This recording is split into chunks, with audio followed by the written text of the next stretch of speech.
best headgear yet, and something in the next few years I might need to borrow. As we welcome you to ESPN College Football presented by Cars.com here at Memorial Stadium in Norman. A matchup that impacts the Big 12 championship and playoff race. Top 15 teams, Oklahoma and Kansas State, square off. The Sooners are 5-1. Their loss a couple of weeks ago at TCU. The Wildcats are 4-1, but their lone defeat was out of conference at home against Auburn. Baylor atop the conference standings. Oklahoma State 3-0 in conference play. And if OU loses today, the Sooners in trouble. And they lost to Kansas State on this field 2 years ago.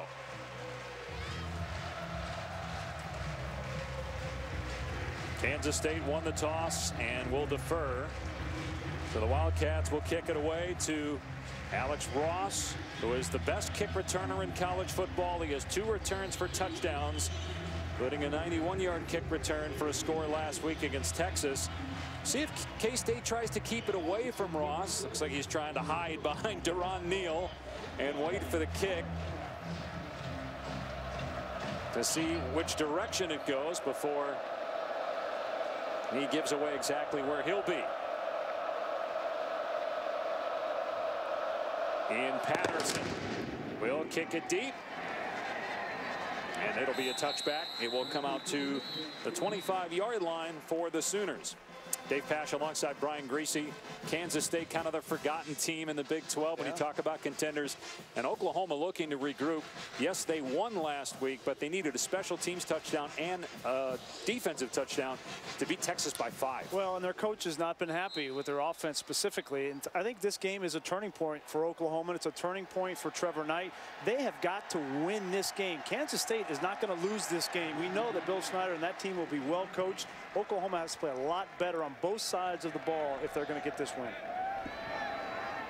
Trevor Knight is 10-1 as a starter, and he will throw it out into the flat. And there's Shepard past the 30-yard line and bumped out near the first down marker. It's a gain of about 8 for Sterling Shepard, their top receiver.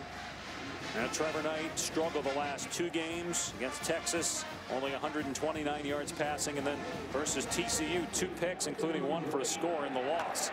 They run it here and get the first down.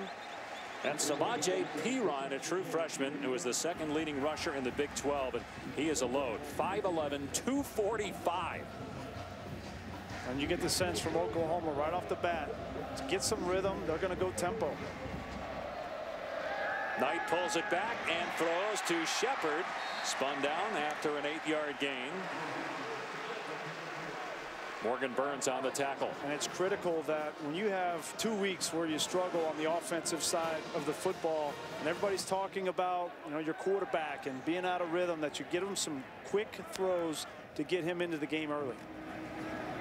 And Knight will run this time, trying to get the corner, and he can't. Pushed out by Denzel McDaniel, a very good player. Now the fans have been clamoring for Trevor Knight to run more because he does have the ability to do that. Maybe we'll see more plays like this today. I think you will. It's been an emphasis all week during practice. The problem is that this Kansas State defense, one of their strengths is coming up from the secondary position in corner and tackling. We saw it when they played Auburn in a very quick quarterback in Nick Marshall, and Denzel McDaniel is definitely the trendsetter in the secondary tackling. Now last week, Oklahoma was just 1 of 11 on 3rd down against Texas, and they lost yardage on that quarterback run. Out in the flat and an immediate tackle. Catch was made by Perine, but Jonathan Truman, their leading tackler for the 2nd straight year, made the stop, 4th down. Well, and Truman, he doesn't look great on the field when you walk up to him. He's not the biggest guy, not the tallest, but he has been a consistent playmaker for Kansas State from the linebacker position. A former walk-on, makes a big stop on 3rd down. We talked about the returning acumen of Ross. Tyler Lockett has 5 career returns for touchdowns, 4 kickoffs, and 1 punt return. That was this year. Short punt, and fair caught just short of the 30-yard line. So good starting field position for the Wildcats. And a couple things we're going to look for in this game. Obviously, we've talked about the kick return game. Lockett, Shepard, 2 of the best in all of college football. Quarterback runs. We saw there a dedication from Trevor Knight. I think you're going to see that more from him in this game. And Jake Waters, we know his bread and butter is running the football. How well does he produce? And then third downs. Oklahoma was awful a week ago. It's been well documented. 1 for 11 in the game against Texas. Conversely, Kansas State is excellent in third down. And the big reason why is because Jake Waters' success throwing and running the football. I really think Waters is an underrated player. Can run it and loves to throw it to Lockett. Last year against Oklahoma had 278 yards and 3 touchdowns. And a quick pass here to Curry Sexton. And he's close to the first down. Sexton has stepped up lately, 29th catch of the year. Waters doesn't really turn it over. 2 of the 3 interceptions this year were in the Auburn game. Against Oklahoma last year, he threw for 348 yards. He did have a big pick 6, though, that was a turning point in that game. In their last game against Texas Tech, he had almost 400 yards of offense. Well, and most importantly with Jake Waters is in his second year in this system, he is now the unquestioned leader on offense for Kansas State. He's making great decisions. He's protected the football, as you mentioned, and he's making plays. He did get a first down in that last play. Waters to the air again. Has time. And that's through the hands of the intended receiver. Lockett incomplete. You go back to the Auburn game. Lockett dropped a touchdown early in the game that may have made the difference in the outcome of that ball game, and he could not hang on here. That was a high heat from Jake Waters. Great protection. Oklahoma only rushes 3, and that's a play that Lockett normally makes. 29 catches on the year for Lockett. Second down and 10 for Kansas State. You're going to see a lot of this checking at the line of scrimmage. Jake Waters has a supreme understanding of this offense for Bill Snyder and loves to check. And Waters kept it that time and was ripped down in the backfield by Jordan Adams.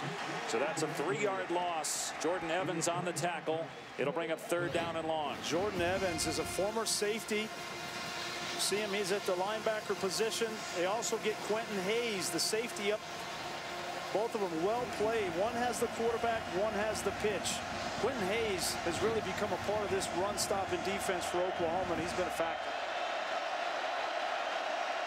Obvious passing situation here. Third down and 13. Oklahoma 107th against the pass in the nation this year, giving up almost 300 yards per game. Waters moving out of the pocket and throws back across the middle to Sexton, but nowhere near the first down. It'll be 4th down and 9. Kansas State did get a first down, but then the drive stalls around the 41-yard line. And that's a good sign for Oklahoma defensively. They struggled last week getting off the field. They played a lot of plays in that Texas game because their offense really struggled, but come out in their first series, double cover Tyler Lockett there on third down, take the #1 option away and get off the field. Nick Walsh punting into the wind. He was hitting some bombs in the pregame. We were down there. He was launching them. That wasn't great, but field position for Oklahoma around the 21 after the fair catch by Shepard. No score early on here in Norman. Welcome back to ESPN College Football presented by Cars.com. Dave Pasch, Brian Greasy. Let's bring in now the third member of our crew, our sideline analyst, Tom Luganbill. Well, guys, it's been no secret that Oklahoma has struggled on offense, certainly on first down, getting behind the chains, and having unmanageable third downs. So keep an eye on Trevor Knight. He's got the second lowest completion percentage of anybody in the Big 12. That's behind Kansas's quarterbacks. Look at where he's going to disperse the ball today throughout the afternoon. He has not been able to complete passes over 65% to any region of the field outside of the left underneath flat. Got to have more efficiency out of him, particularly on first down. He is 3 of 3 passing so far, but just 14 yards. He'll throw it here, swinging it out into the flat. True freshman Micaiah Quick does a good job breaking a tackle and picking up about 3 yards.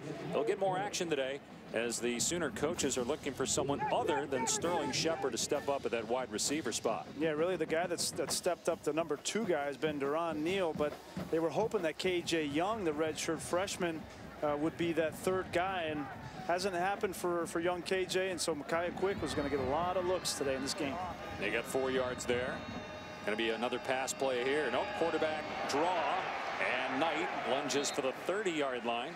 Grabbed at the ankles by Truman, so it'll be 3rd down and short. We've already seen 2 runs by Knight. He ran it well against Kansas State last year. 82 yards on 14 carries. And, you know, we were talking with offensive coordinator Josh Heupel yesterday, and he said, you know, when you have so much talent like Trevor Knight does, he can throw it, he can run it. You got to let it go sometimes. Don't try to be perfect in the game, but just let the game come to you. And I think so far so good for Trevor Knight. Well, they got Knight lined up wide, and the Belldozer formation is back. Blake Bell, the former quarterback, now tight end, and he pushes the pile to get the 1st down. 24 career rushing touchdowns for Blake Bell, and it's a 1st down for OU. Right, and the fans went crazy here, seeing the Belldozer, bringing back memories. Nice job by Kansas State defense, though, as well. They didn't get that by much. Jordan Willis went up against Tyrus Thompson and big Blake Bell. That's a matchup to keep an eye on in this game. Yeah, Bell says it's been an adjustment moving to tight end. 37 career touchdowns, including 12 passing. Here's Alex Ross with a big hole. Upended at the 37. Gain of 5 on the play for Ross, a sophomore. 6'1", 220-pound back. They got some really good-looking backs for Josh Heupel, the offensive coordinator. Ross, Pirine, Keith Ford, who might be their best back. He's still out with an injury, missing his 4th straight game. Knight rolling out, gets a great block, but a flag down. Knight tackled short of the marker. Ryan Mueller got drilled, and now Knight is shaken up as well.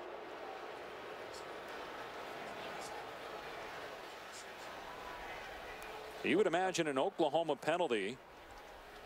Trevor Knight got hit by Randall Evans on that far sideline. The backup is Cody Thomas, a freshman who's thrown 4 passes and is a baseball player. Plays outfield on the OU baseball team. And that does not look good for Trevor Knight over there on the sideline. Looks like they're looking at his left arm. He went down kind of awkward. Randall Evans, number 27, kind of landed on top of him.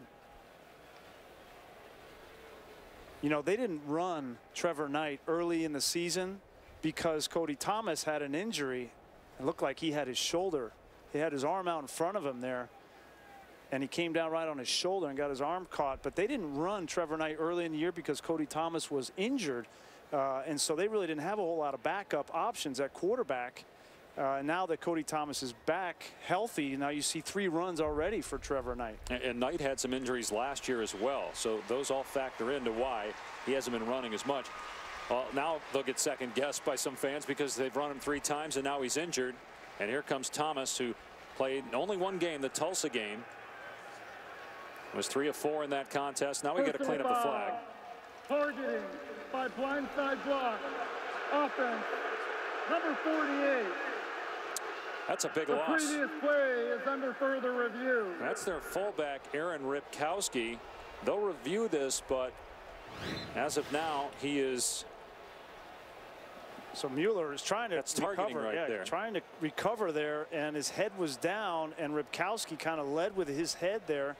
There goes Mueller. He's going to react, and he's going to stumble, and then Ripkowski puts his head down. I think that's what they were looking at. That head goes down, and you target right in that head or neck area. Yep. I think that's a good call. It's a very dangerous play. You lead with the crown of the helmet, and you're going to get called for targeting. So he is ejected. Now they'll review this upstairs, but I think the ruling on the field will stand, and that ejection and penalty will hold up. So you lose not only 2 big losses. Yeah, you lose 2 players and yardage. You know, and you think losing your quarterback like that and coming back with a redshirt freshman, that the running game is going to be more of the emphasis with Pirine, and that lends to, you know, missing a fullback. That fullback is critical in that run game. So you lose the quarterback and you lose the element that you're going to rely on is the running game, the fullback. So let's watch again the targeting call here by Ripkowski. The crown of the helmet goes down there, and yeah, I mean it's an easy call. That's as clear as it gets, and it might be a little bit different, but people need to think about if that were a wide receiver and a defensive back. It's the same thing for a defensive lineman and an offensive lineman or fullback. I think Stoops is upset that Knight was on the ground and down, and that Randall Evans came in and hit him in the back, and Knight is going back to the Oklahoma locker room. It's a good sign that he's up running like that, moving that arm. Hopefully he can return to this football game.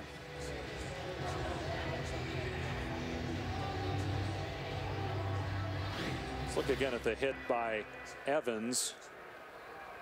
After further review, the ruling on the field of targeting is confirmed. Number 48 has disqualified himself from the game. That's a 15-yard penalty. Repeat the down. So you lose Ripkowski, you lose Knight for now with injury, and it's pretty close as to whether Randall Evans should have been called for a late hit. That's a big loss for Ripkowski. Such a big part of the run game. Dimitri Flowers, who's more of a receiver, even though he's a 240-pound fullback. They like to throw it to him. He will replace Ripkowski at that fullback spot. So it's 2nd down and 20. And Cody Thomas going to hand it off. And making guys miss is Alex Ross past the 35-yard line. First down in the Kansas State territory and all the way to the 37. That's a way to help the new quarterback on the first play get a huge gain of 41 yards. This is a guy that has the speed. Once he gets to the second level, he just can make you miss. And that time Schellenberger, the safety, comes up. No chance of getting Alex Ross on the ground. Great cut, great vision. Well, you made the comment last night at our meeting. He reminds you of Darren McFadden, kind of how he's built, how he runs. Little trickery here as they pitch it to Shepard. He's got running room. And wrapped up just short of the marker by Schellenberg. Fans didn't like the vicious tackle, but looked clean. And they get close to 9 yards there on first down. It looked like they wanted a horse collar, but that was on the shoulder pad there. If you're Kansas State, you're not concerned about pass at all in this situation with Cody Thomas in the game. You're just sell out to stop the run. They run Ross again, and he dies for the first down to the 26-yard line. Truman on the tackle. Thomas, the quarterback from Texas, 6'4", 211. And again, those numbers were in a blowout win against Tulsa. In Oklahoma, they haven't been home in over a month. It's the longest in the Stoops era where they've had this much time between home games. They played Tennessee on September 13th. They've been on the road or at a neutral site since. And now, just 7 minutes in, your starter gets hurt, and so Cody Thomas is in. Mueller gets cut blocked, and the pass by Thomas is caught to Shepard. Turns upfield and comes up a yard short of the first down. No, guys, a really good job there by Cody Thomas in the red area, not taking risks with the football. Now, with time to develop, they're really excited about him as a passer. He's a great baseball player, not quite the athlete that you had maybe with a Sam Bradford or with a Trevor Knight, but this is where the run game can help you out. And keep an eye, guys, now on Dimitri Flowers, the true freshman at the fullback position. He could become a pivotal cog in this offense now. I mentioned he's a good receiver out of the backfield. 2nd down and short. And here's P. Ryan picking a hole, getting the first down. There's a penalty marker thrown on the near side of the field. Number 77's helmet came off. He must leave for one play. So no foul, but Deontay Savage, who's playing a lot of right guard, 6'4", 345, he'll have to leave. Nila Casatati, who has started a couple games at guard this year, will come in. So they do rotate at that right guard position. Yeah, they got plenty of players on the offensive line. Tyler Evans, another guy that can play at that right guard position. So between those three guys, and this is one of the more impressive offensive lines we've seen this year so far. And an impressive drive with a backup quarterback in, although it's been Ross and P. Ryan doing most of the damage on the ground. Here's P. Ryan again. They're running between the tackles and having success as P. Ryan is inside the 10. P. Ryan averaging 95 yards per game on the ground. Take a look at Casatati come around. He gets a second level block there, 54. You get that much beef in the hole. You know, it's just an outstanding job up front, and with your quarterback out, you know, you got to start to rely more and more on P. Ryan, and there's no question this young man is going to be an outstanding football player, and he can handle the load. He proved that against West Virginia. Ran it over 30 times for 240 yards. He had 4 touchdowns in that game. First 200-yard game at OU since DeMarco Murray did it in 2010. He's having a little success in the NFL right now with the Cowboys. And DeCorey Johnson banged up. He's been a key guy on defense. He missed the Texas Tech game due to injury. 11th play of the drive. Can the Wildcats get a stop here? Force a field goal. It's 2nd down and 2. High snap. And in trouble is Thomas, but somehow got the first down. First and goal from the 2 for OU. Great job not panicking. You come in for your first meaningful series as an Oklahoma quarterback. You get a bad snap, and you just weave your way back in there and protect the football. They give it to Pirine, who's in. Touchdown, Oklahoma. That's number 10 to lead the Big 12. Trevor Knight runs back to the Oklahoma bench with his helmet on. In time to see Pirine hit Pater. Impressive composure by Oklahoma. Your quarterback goes down, the trigger man in your offense. Nobody panics, and they go right down the field. Defense, 12 men on the field. The penalty is declined, result of the play. Touchdown.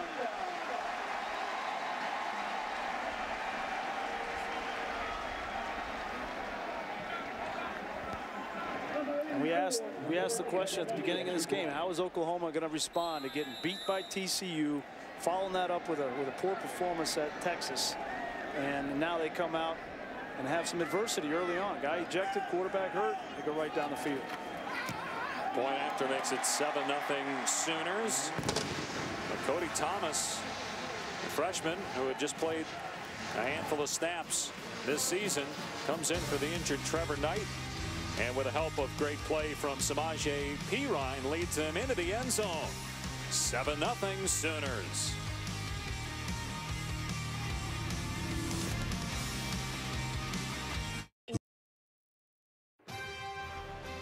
ESPN College Football is presented by Cars.com. All drive, no drama. And in part by Buick. 5 expectation-shattering models. Another reason to experience the new Buick.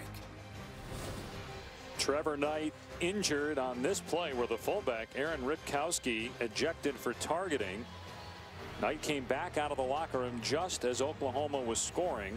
You know, one way to cure your third down ills, to not have any third downs. They had just one on that impressive drive led by Cody Thomas, but again it was Ross and Perine doing most of the damage on the ground, with Perine getting the touchdown.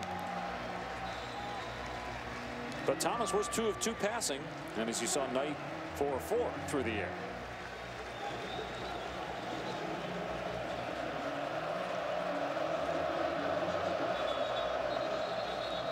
Ball blew off the tee. It is pretty windy down on the field. We were down there before the game. Wind blowing left to right pretty steadily.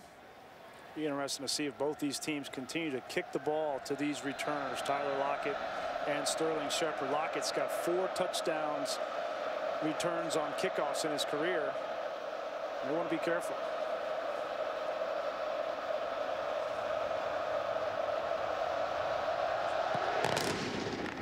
He'll kick it deep though. And Lockett will take a knee, so it'll come out to the 25 for Kansas State. Samaje Perine, Big 12 leading 10th rushing touchdown.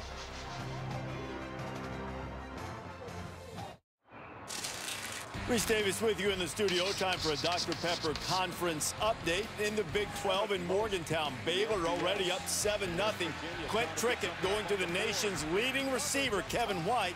I'm sure Sooner fans will recall he put a $170 plus on them. 36-yard touchdown here. Number 4 Baylor locked up in Morgantown with the Mountaineers. Reese, we were introduced to Kevin White week 1 when West Virginia played Alabama, and he gave those guys fits in the Bama secondary. Big physical wide receiver, and he took Cyrus Jones from Alabama and taught him a lesson that day. Second possession for Kansas State, run only 4 plays to 17 for Oklahoma. 7-0 Sooners. Jake Waters the Wildcat QB.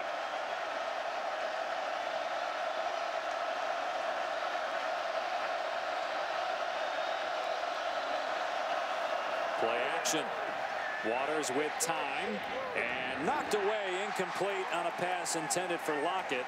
That's Zach Sanchez, who has 5 interception returns for a touchdown with the pass breakup. Well, and what Sanchez does, he sits on routes. You see him there. You catch the receiver at the top of the route. Very well done. It's a very physical approach from a corner, but if Sanchez is going to sit at the top of routes, the only answer is to run by him or double move him, and that's the thing that he struggled with. Yeah, he'll jump routes, he'll guess. Maybe they're setting something up. We'll see. 2nd down and 10.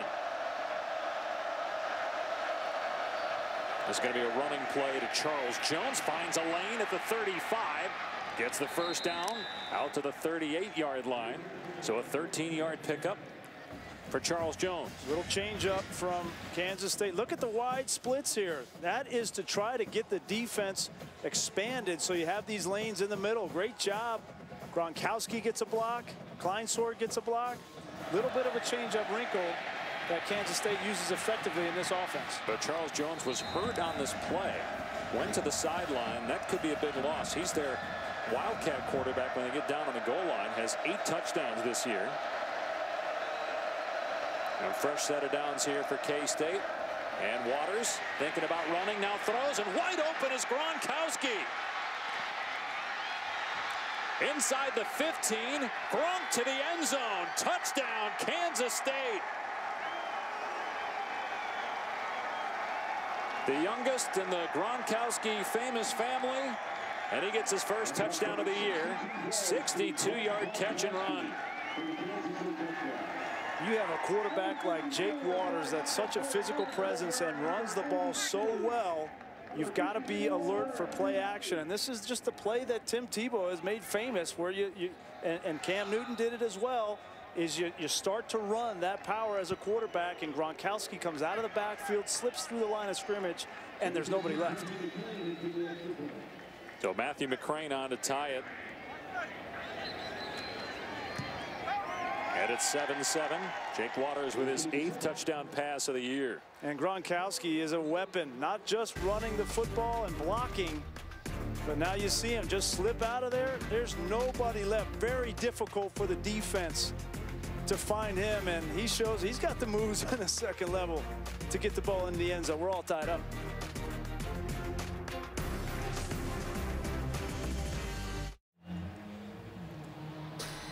After winning the national title, Florida State's been playing some tight games. Will the Seminoles finally lose? They've got an unbeaten team on their schedule tonight. 8 Eastern, 5 Pacific on ABC. Saturday Night Football, Notre Dame. A lot of turnovers by Everett Golson over the last couple games. Can he clean it up? And with all the controversy and distractions in that Florida State locker room surrounding Jameis Winston, that seems to sometimes make him better. We'll see what happens tonight.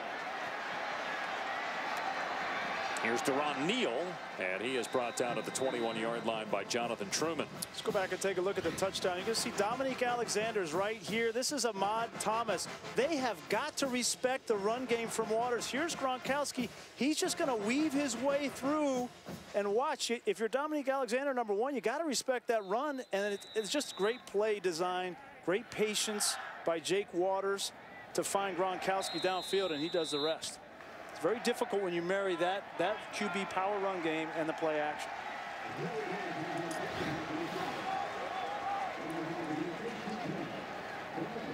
And back on the field, the quarterback for Oklahoma is Trevor Knight after missing that last series, and he'll throw on 1st down, and it's Pirine out of the backfield.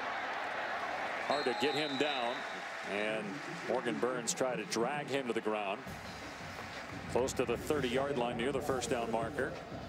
And it's hard to overstate how impressive Samaje Perine has been. Obviously running the football. If you get him involved in the passing game, it'll be really hard to stop. Here's Perine, and he stood up this time. It was Will Geary, a freshman, at the point of attack. And they're not the biggest up front for Kansas State, but they fight. And Oklahoma got nothing there. Well, they came into this game ranked 4th in the country, stopping, as you see, this defense stopping the rush. Now, they haven't played the stiffest of competition. They played Auburn, but Auburn's run game is very different than this power downhill attack that you're seeing from Oklahoma and Pirine. So they have got to make that adjustment in the trenches. 3rd down and a yard. It'll be Pirine again, and he's brought down short of the marker again. Tackled by Ryan Mueller. You know, you wonder with Trevor Knight getting injured if they're going to be more careful now with him, even on quarterback sneaks. I don't think they gave it to him there. No, he was short, Pirine, but penetration there by Kansas State. Pirine did a nice job in the backfield and then tried to power through, but that's Truman, the linebacker. That's a big stop. Oh, how about this? They're going. Yeah, they're going to go for it. What do you think of this decision? I don't like that decision. Inside your own 30-yard line in the first quarter in a tie game, when you don't really have, you know, the quarterback sneak as you mentioned, I think he's going to take a timeout and talk about it. So let's check in with Reese Davis while we have a moment. All right, Dave, time for a Taco Bell studio update. Purdue taking on Minnesota. That would be Minnesota unbeaten in Big Ten play. Only loss to Purdue. Mitch Leidner to Max Williams. And the Golden Gophers trying to become bowl eligible with a win, with their eyes on much bigger prizes, up 14-7. All right, Reese, here at 7-7, and Oklahoma considering going for it. I'm not sure what you gain by it. Even if you pick it up, you might be punting 3 plays later. And why risk it down here inside your 30? And they're not going to. They change their mind and they bring on the punt team. Well, you know this, that Kansas State is not going to beat themselves. And so you don't want to try to manufacture a decision so early in the game that's going to come back to really hurt you. I think this is the right call for Bob Stoops.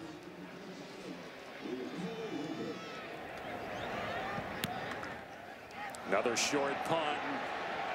And it checks up. Kansas State's going to have the ball near midfield. Well, if you knew the punter was going to do that, you might go for it. I don't know if I go that far, but but I think to your point about Trevor Knight, you're not sure now with the injury. Do you want to run him? As you look at Bill Snyder, who's done as good a job at Kansas State as anybody in the history of college football at any school, given what he's accomplished, and he's in the 6th year of his 2nd stint, 23rd overall, 75 years of age. Just had a birthday. He's the oldest now in FBS as far as coaches. And the players still love him, and he still gets the response from him, which is amazing for a man that age. Here's DeMarcus Robinson off the left edge, and he's able to get about 6 yards. Jordan Evans, who's their leading tackler for Oklahoma, he could not get Robinson to the ground. Robinson 5'7", 200 pounds. We saw Charles Jones leave the game on the last series due to injury. So Robinson might get more work today. Yeah, it might be Robinson's show the whole day. And he kind of reminds me, you know, we did Mississippi State earlier in the year with Josh Robinson and DeMarcus Robinson. Same kind of build and same kind of power and relentless trying to go down. There's a 7-yard run. 2nd down and 3. Minute and a half remaining in the opening quarter. Tied at 7. Another run play. Robinson met in the hole and wrapped up at the 1st down marker by Dominique Alexander. But it looks like he got the 1st down. So Kansas State in OU territory with a fresh set of downs. There's Jones, who was shaken up earlier in the quarter. Robinson had a career-high 17 carries in their last game against Texas Tech. And now you have no running back, and so when you see this formation often with Waters and the fullback, it's the quarterback run. I love how you picked that up now. You know, you're studying film now. you see tendencies. So there's a fullback in the backfield. You say quarterback run. I hope you're right. I can't help but hanging around you and Luganville for 2 months. As a pass. Lockett makes the grab and a gain of about 4 or 5. I'll just stick to play-by-play. Add that to your breakdown sheet. It was a pass. They had to go against tendency, you know, because they knew that Oklahoma saw it coming. Coaches get paid too. You know, they break tendencies all the time. Final minute here of the 1st quarter, and they're at the Oklahoma 40-yard line with a 2nd and 7. Man to man. Striker to the edge. You're going to check that now. He looks to the sideline. They love option. They love throwing the football against man. Here comes pressure. Waters in trouble and sacked. Back at the 48-yard line. Dominique Alexander was back there along with Charles Tapper. Yeah, you got to know you're going to free release 5 guys that you don't have anybody left if you're Jake Waters, and they bring Dominique Alexander right up the middle. Entertaining first frame here in Norman. An impressive drive by Oklahoma, which included a 41-yard by Alex Ross, but Kansas State comes right back to tie it at 7.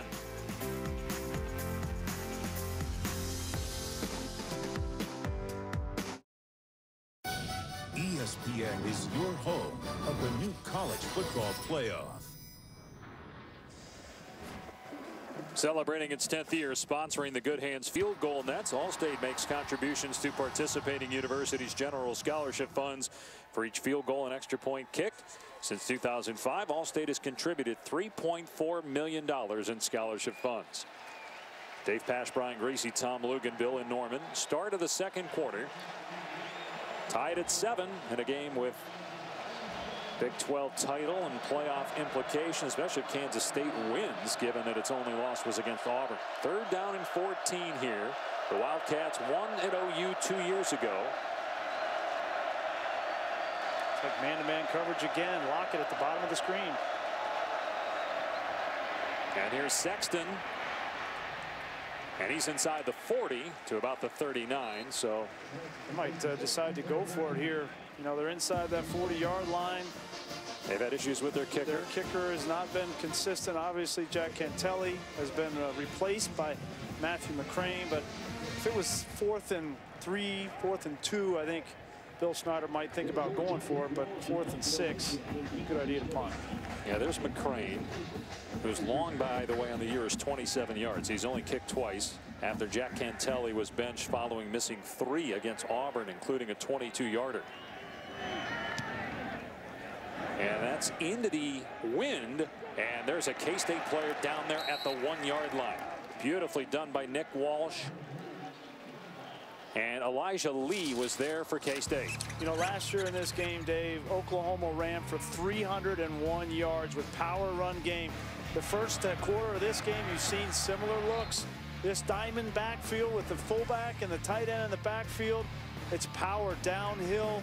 Got great blocking. Look at the wall off by the big offensive line. You give Samaje Perine those kinds, and Alex Ross those kinds of creases. That's what Kansas State has to guard against for the remaining 3 quarters of this game. If Oklahoma's going to win, a lot of it's going to come down to how well they run the football on the ground. Almost as many rushing yards in the first quarter against Kansas State that the Wildcats give up for an entire game. Knight lined up in the end zone, and he will throw on first down, but there's no play. Got a penalty flag down. Prior to the snap, the way of game, offense, happiness for the goal, it's first down. And how does that happen on a change of possession? Well, that's the one the coach is not really too upset about. You know, it's a half-yard penalty. Yeah, but still. 2-yard line. It upsets you, but you can see Bob Stoops not real upset there. They get a safety, you have nothing to say. Here's first down and 11, all right? And there's a pick 6, intercepted by McDaniel for a touchdown. Wow. Trevor Knight threw it right to him as McDaniel jumped the route and scores. Now that's something Bob Stoops will be upset about, but why do you throw a quick out route from the opposite hash? This is the last thing you want to do as a quarterback, is throw a quick out route, and McDaniel's in perfect position. He had a corner over the top, safety over the top, so he didn't have to worry. That's just too easy. That's poor play calling and poor execution from Trevor Knight. If you see that, don't take a chance, throw it in the stands. You've been pounding Kansas State between the tackles with Alex Ross and Perine. Why, when you're backed up to your 1-yard line, do you go away from that and make risky calls? Extra point by McCrane just sneaks through, and it's 14-7 as K-State gets a defensive touchdown. Trevor Knight with his 6th interception of the season, his 2nd pick 6 in the last 3 games. That was a bad one.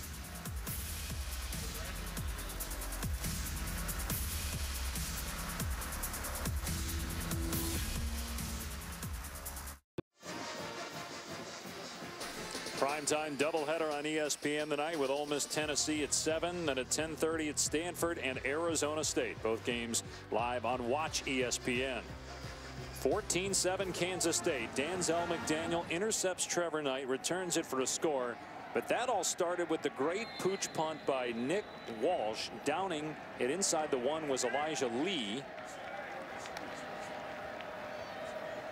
We talk about mistakes, right? Kansas State, one of the best teams in college football in the Bill Snyder era, of not making those boneheaded mistakes and losing a game. And a pooch kickoff here, trying to keep it away from Ross. That's a live ball, and still loose at the 31-yard line. Oklahoma jumped on it, but man, there were plenty of opportunities there for Kansas State.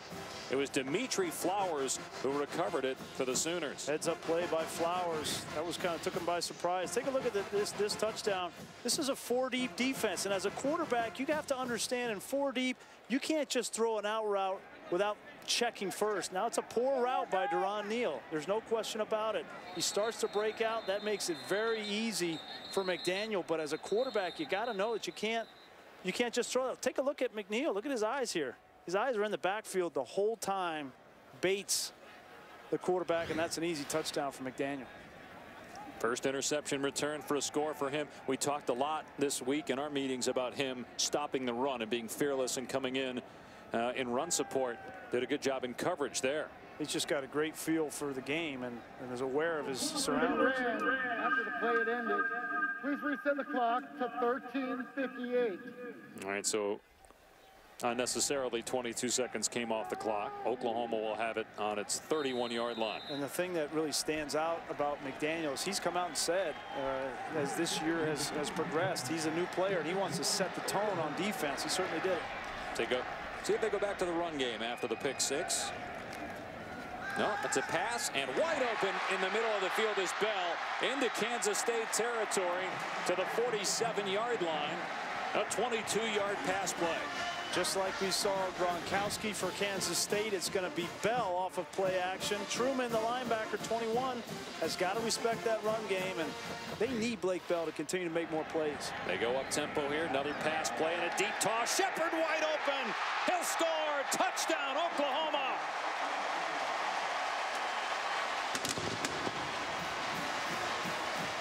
What a bounce back by the Sooners. Knight finds Shepard, 47 yards.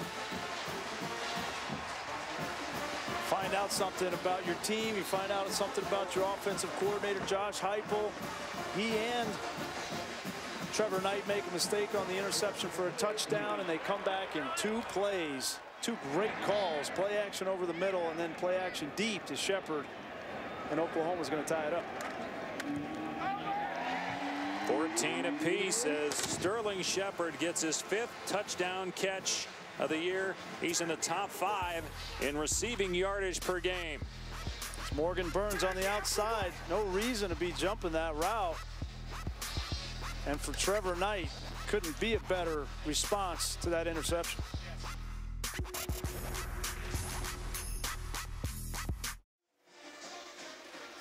Dave Pash and Brian Greasy now with our look back at our Mitsubishi drive recap. And you take a look at the effect of play action on the defense. Here's Schellenberg, the safety, and here's Morgan Burns. They're both going to suck up because of the play action fake to Pirine. You have to respect Pirine's ability to run the ball. Here they come. Let it roll, guys. And you see Morgan Burns is up, Schellenberg's up, and when you do that against Shepard, there's nobody going to catch him.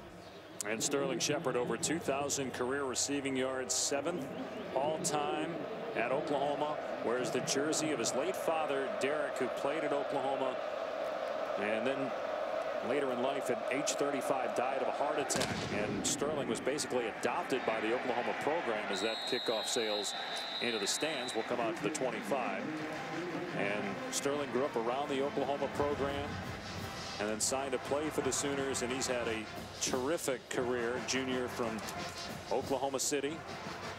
I was reading some of the clips from his mom. You know, at the beginning of this year, they had Shepard return punts. There's his dad, Derek, who's an outstanding player, walk-on that turned into a captain, and they won the national championship in '85. But his mom wasn't too happy that Coach Stoops made him go back and return punts this year. She said, I was scared. Returning punts, that's not the easiest job in the world, but he's been outstanding. His mom Sherry is here today. Low snap. Waters on first down, facing pressure, and gets rid of it, complete to Lockett. And nice tackle that time by Wilson. Dominic Alexander had pressure that time. And there's Sherry Shepard, Sterling's mom. And Sterling has been, you know, you think about his offense, 47% of Oklahoma's receiving yards come from Sterling Shepard. That is the most of any player in the Power 5 conferences. And that's, he's that important. He's that great, but that's not a recipe for success. You need some other guys to contribute. Huge splits here from Kansas State. Now they come back down in. Charles Jones back in the game. He'll get the call here, trying to get outside. He does. And at the 35, he's taken down by Stryker right at the first down marker. They'll give it to him. Again, we see checks at the line of scrimmage for Kansas State. They were in wide splits, then they come back inside zone read. Look at Waters try to get a piece. The thing about Kansas State is, you know, that every player, all 11 guys, are going to give their bodies for the team, and Jake Waters is no exception. Oh, you got their right tackle Matt Kleinsorge with a cast on his left hand that we got to try to block Stryker and Devontae Bond. Stryker looked like he was offside, flag down, and Waters maybe with a free play, going for Lockett, up high. Oh, he held on. First down inside the 30-yard line. Great awareness from Jake Waters to know he had a free play. Offsides on Stryker. Defense, number 19. The penalty is declined, result of the play, first down. And then to identify it and find Lockett, your best player, and give him a chance and look at him elevate and go up. There is no, what we talked about, giving your body for the team. He's got to expect to get a big hit from Ahmad Thomas there, but goes up and makes the play. We talked about Shepard. Lockett is to Kansas State, what Shepard is to Oklahoma. 38 yards on that catch. First down inside the 30 in a tie game early in the second quarter. Going to be a run play here, and not much room. Gain of about 2 yards. Big Jordan Phillips with a tackle on Charles Jones. Phillips at 6'6", 334. He's healthy this year after missing last season due to a back problem. Well, that's an important position, obviously, in that 3-4 scheme of defense. He's got to take the double team. He has to force that double team to keep those guards off of the linebackers, and at 334, he's more than up to the task. Again, huge splits from Kansas State. Second charge timeout, Oklahoma. So only one left for the Sooners at a tie game here in the second.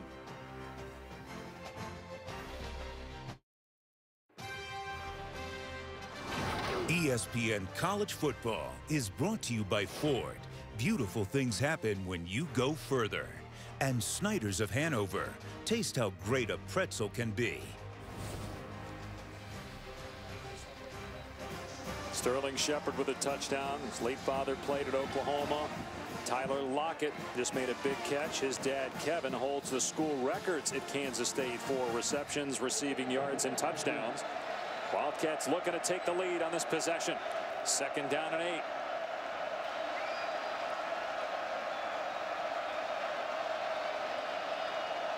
Injury at left guard, so Boston Stuyvesant is out. Here's Jones, and he runs into traffic and slammed down at the 21-yard line by Jordan Evans. So a gain of a handful, and third down coming up. That brings up a big third down here in about 3. Kansas State has been outstanding on offense and third downs coming into the game. They average conversion on 50% of their third downs, which is 7th in the country. And the big reason why is because they keep it in third and short, manageable, where they can run the football with Jake Waters or throw it. And that's what they got here. 3rd down and 3. Waters has thrown for 130 yards so far in this game and a touchdown. You see these wide splits. Look at the center there. They're going to call a timeout, but they were coming out in that formation again.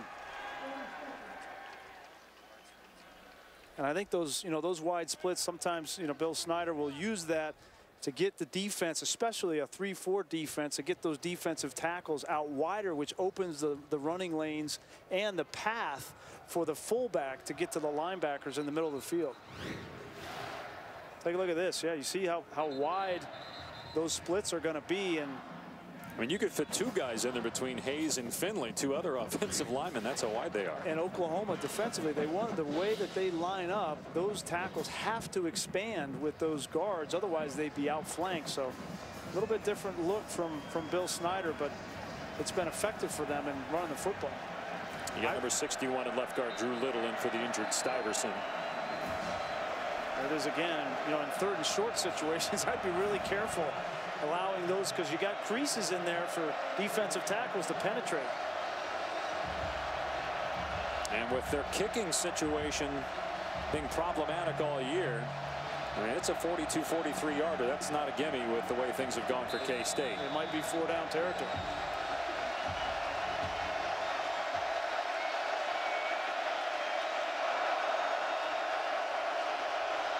Waters getting the check, now communicating to his lineman. 3rd down and 3. Plenty of time on the play clock. And even wider. And Waters throwing, and it's caught, and it's a touchdown. There's a penalty marker down. Tyler Lockett with a touchdown grab to give K-State the lead for the moment. Let's see what the flag is for, though. It's on the Wildcats. Jake Waters shaking his head because he knew that was a perfectly executed play. The check from the sideline, the throw, the route, everything was perfect except for, looks like, one maybe of the offensive linemen. Keep in mind, K-State, the fewest penalized team in all of college football, and they just got one that erases a touchdown. Is it a legal man downfield, maybe? Ineligible player downfield on the pass. Offense number 66. 5-yard penalty. Repeat 3rd down. That's the center, B.J. Finney. Yeah, B.J. Finney, and again, there he is right here. Let's take a look. He's got a block run because this could be a run. So he doesn't know if the ball is going to be thrown or not. Well, they got the wrong number because it wasn't B.J. Finney. You go back, we can get the right number, but they called the wrong number. It might have been 55. Whitehair, the left tackle. Now it's 3rd down and 8. You just converted and got a touchdown. That's off the board.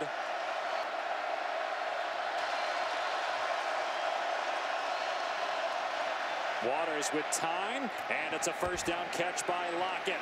He's inside the 10 and pushed out. Lockett got away from Julian Wilson, and they pick up 3rd and long. And watching Jake Waters from the pocket, his growth and accuracy and arm strength has been tremendous from a year ago. That ball's thrown before Lockett comes out of his break. You see that? Ball's there. It gives him some space between he and Julian Wilson so they can make a move and get extra yardage. And Oklahoma has to respect Tyler Lockett, so that's why Julian Wilson's playing off. 4 catches for Lockett already, and a 1st and goal for Kansas State. When they won here 2 years ago, was Colin Klein leading the way at QB. Now it's Jake Waters. He'll hand it off to Jones, and not much off right tackle. Jordan Evans in there again. No gain on the play. Dominic Alexander as well. 2nd down and goal. You mentioned Colin Klein. I saw him down on the field before the game. He's now an assistant coach with the Wildcats, doing a little defensive quality control, and he's been very impressed with Jake Waters and the way that he's operated this offense in the 2nd year in this system, really hitting on all cylinders. Inside 10 to play till halftime. All even. Kansas State looking to retake the lead. Sooners look like they might bring some pressure here, and the play clock is down to 2. Waters, fade, end zone, and it's incomplete. Lockett got tangled up with Zach Sanchez, who made the breakup. That's the second time he's defended a pass today, so it's 3rd down and goal. You can get away with some contact if you're looking back for the ball. Sanchez is always looking back for the ball, so both guys will hand check, and the officials, that's a great no call in that situation. Both guys fighting for the ball. They both have equal opportunity for that football. So it's 3rd and goal for K-State.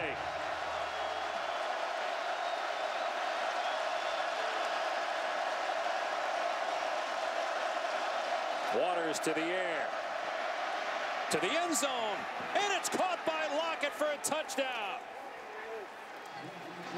Lockett tore up Oklahoma last year with a school record 278 receiving yards and 3 touchdowns. He's already got a touchdown catch here.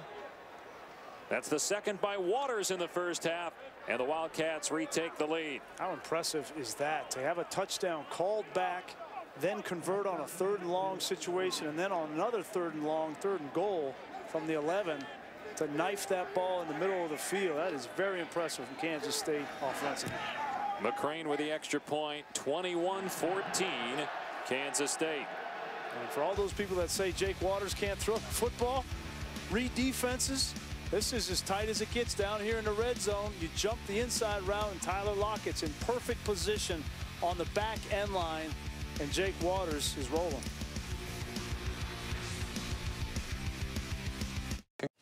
Reese Davis with you in the studio, up to date on a couple of Big Ten games. You know, if Maryland could just wake up in the first 6 or 7 minutes of games, they might be undefeated. They fell behind 14-0. West Brown scores. They're now up 17-14. Purdue and Minnesota. This is Raheem Mostert. He's the Big Ten 100 and 200-meter sprint champion. He didn't need to go that far, but he went far enough to give the Boilers a 21-20 lead on Minnesota. All right, Reese, about a month ago, Tyler Lockett was shaken up. He had a hamstring injury, wasn't himself, but he's healthy now after playing Texas Tech 2 weeks ago, then getting a bye. And over his last 3 quarters, Lockett has 17 catches, 195 yards and 3 touchdowns. That's in the last 5 quarters for Kansas State. So he's healthy, playing well, and he just gave Kansas State the lead. They pooch kick it away to keep Ross from getting his hands on it, but Ross was there. But Kansas State covered the kick well and got him down at the 30.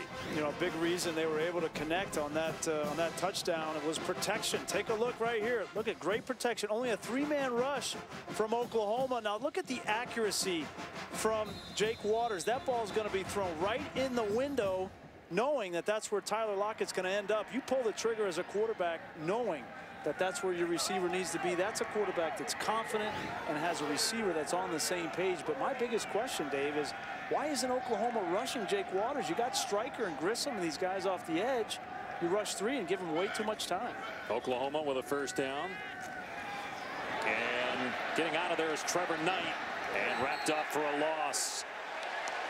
And a penalty flag comes in to Corey Johnson. Either got the face mask or the collar of the quarterback, Trevor Knight, who wasn't running as aggressively on that play as he did in the first couple plays. Foul, face mask, defense, 15-yard penalty, automatic first down. Now again, the least penalized team in college football. They don't normally do these kinds of things, but they had a touchdown called back on offense and then a face mask where you got them tackled for a loss. It was an easy play, and now you've given them a first down near the Oklahoma 40-yard line.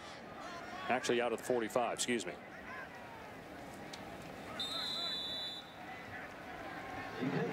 Knight has only had 1 incompletion, but that was the pick 6.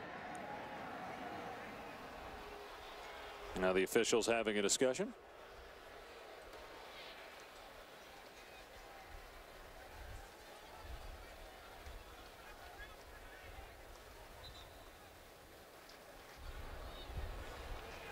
Not sure what this is about. If it's a clock issue again like we had earlier. They spotted the ball properly. Oh, actually, no, they didn't spot it properly because it looked like he was tackled around the 28-yard line. And it's a 15-yard penalty from there.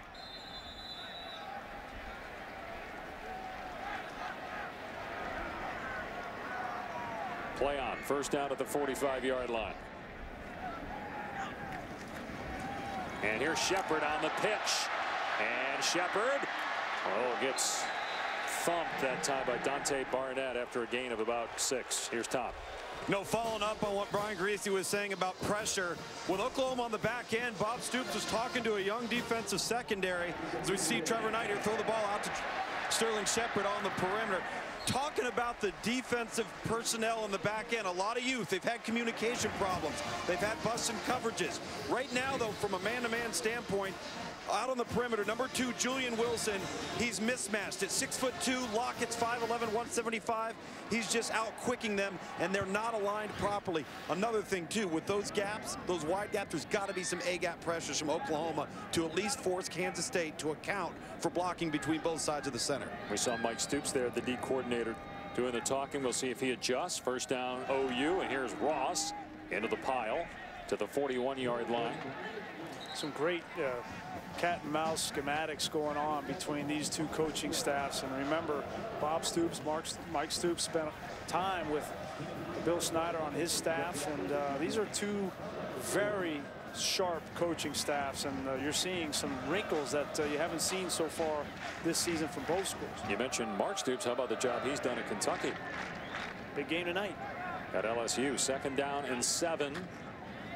And here is Pirine and Will Geary, who weighs almost the same as Pirine, got off a block and made the tackle at the 39-yard line. So a 2-yard pickup. 3rd down. Geary's a guy that they were excited about getting, a redshirt freshman.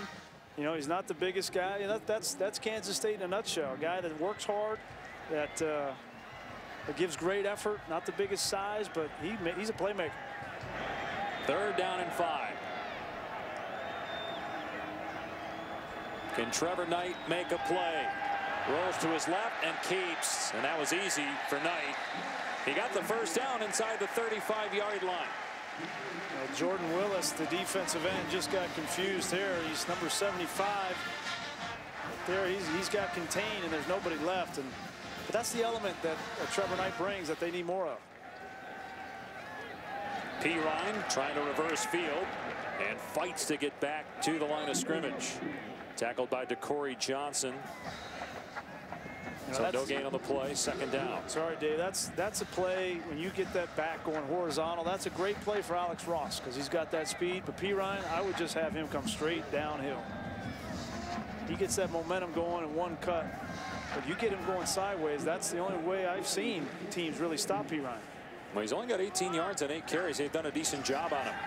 Wide receiver screen to Shepard. Played beautifully by Kansas State. That's DeCorey Johnson, who has really come on this year. He was the defensive player of the week in the Big 12 after the Auburn loss in Manhattan back in September. Well, he was in the backfield all night against Auburn. He led the team in tackles for loss, and there's another one to add to the ledger. DeCorey Johnson's got speed. That's what they love about him from a linebacker position. So a 1-yard setback. It's 3rd down and 11. Inside the 35 of Kansas State, with the Wildcats on top by 7.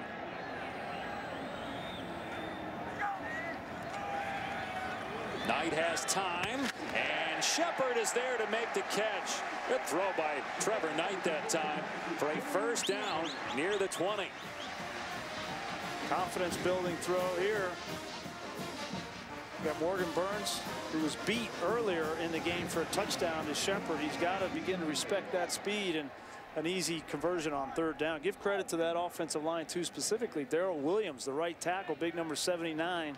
Might be the best player on this Oklahoma team, but going up against Ryan Mueller, the good pass rusher for Kansas State, neutralized him.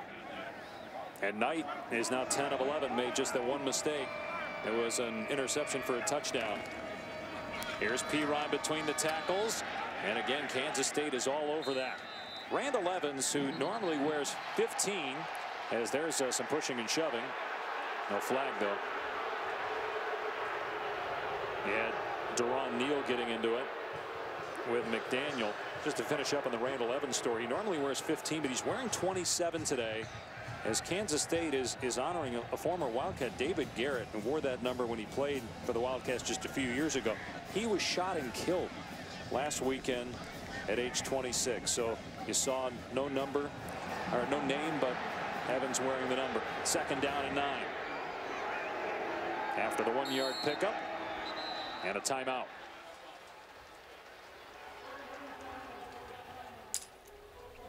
And so Oklahoma is out of timeouts now here in the first half.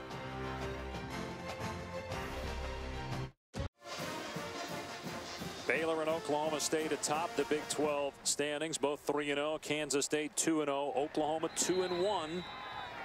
And the Sooners were picked by many to be in the national championship hunt. Certainly that still is the case if they can keep winning. As that pass batted down by DeCorey Johnson, who's in the backfield again. So it's 3rd down and 9 for OU. Had that trouble Trevor Knight has all year, getting balls batted down. He's only 6'1". This is hard when there's a defender right in between you and an open receiver on a short route. And DeCorey Johnson very alert. This defense for Kansas State and their staff teach them, if you can't get to the quarterback, get your hands up, and that's why they bat a lot of balls. Knight on 3rd down and long, throwing a fade to the end zone for Shepard. He caught it, but was he out of bounds? Yes, incomplete. Thrown to the back pylon, and Shepard is hurt. Well, he went down hard, and there's a camera there. Hopefully he just lost his air. That ball, he landed right on top of the ball. Great effort, almost an unbelievable catch. But it looked like he came down square on the ball on his stomach. There's Mom Sherry looking on. Already saw the quarterback Trevor Knight get hurt but come back. Aaron Ripkowski, their starting fullback, ejected because of targeting. And now their best player, Sterling Shepard, down. It is 4th down, and Oklahoma will bring on the field goal team. Already 8 catches today for Shepard, and hopefully he's all right. Good to see him up. I think he just got that wind knocked out. Watch, he comes down hard. First of all, almost, I mean, that is close. He caught it. And but foot hit the pylon. He just comes down square on that football.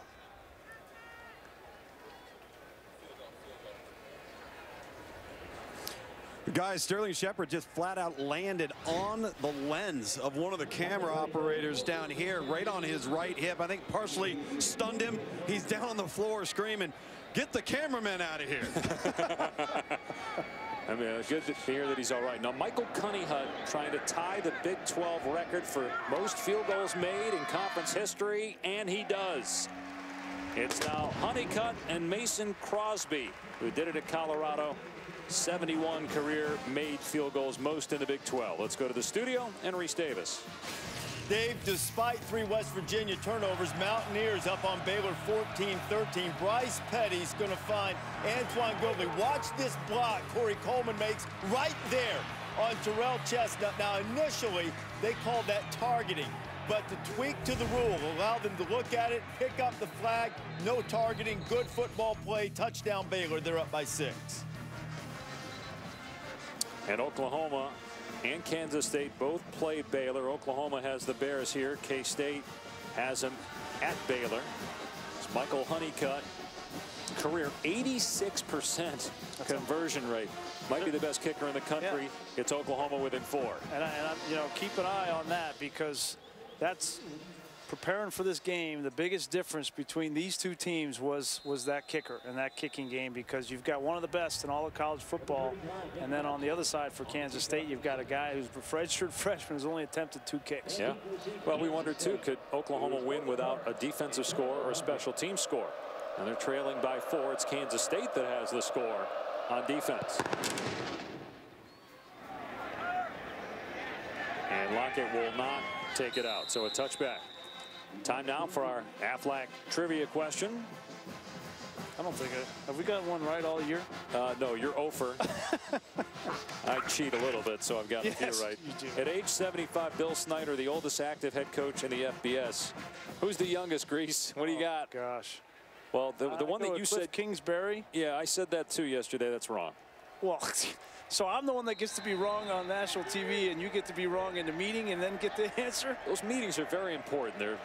There's high attendance in those meetings. Probably some directional school, isn't it? It is a directional school. Very good.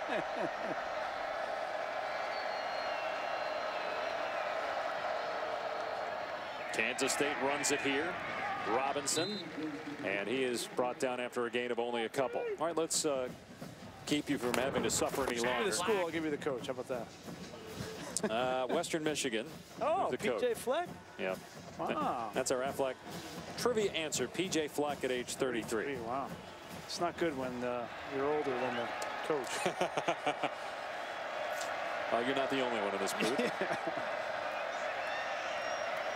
Second down and 7. Kansas State leading by 4. Final 4 minutes here of the first half. Robinson again, and he's able to break a tackle, but then stumbles and loses about a half yard. So it'll bring up 3rd down and long. Remember, Oklahoma is out of timeouts. Kansas State trying to take time off the clock here, and if it does not convert on 3rd down, hope that Nick Walsh can get off a good punt. See if Oklahoma decides to come after Jake Waters. They do have Stryker now, and their other rusher, number 82, Obo, on the sides of this formation.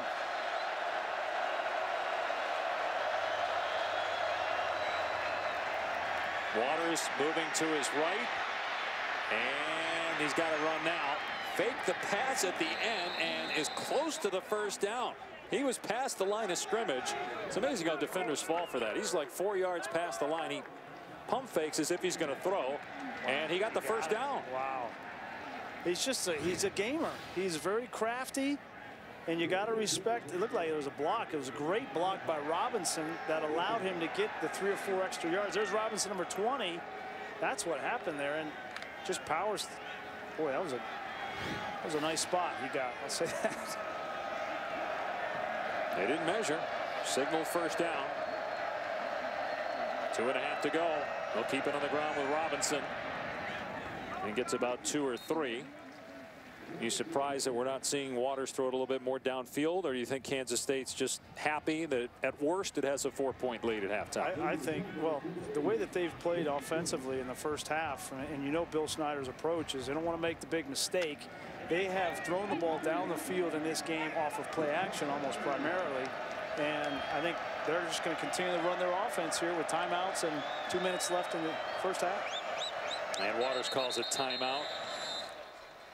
And plenty of time on the play clock, but somebody was not lined up correctly. So that'll leave K-State with 1 timeout, just outside 2 minutes remaining here.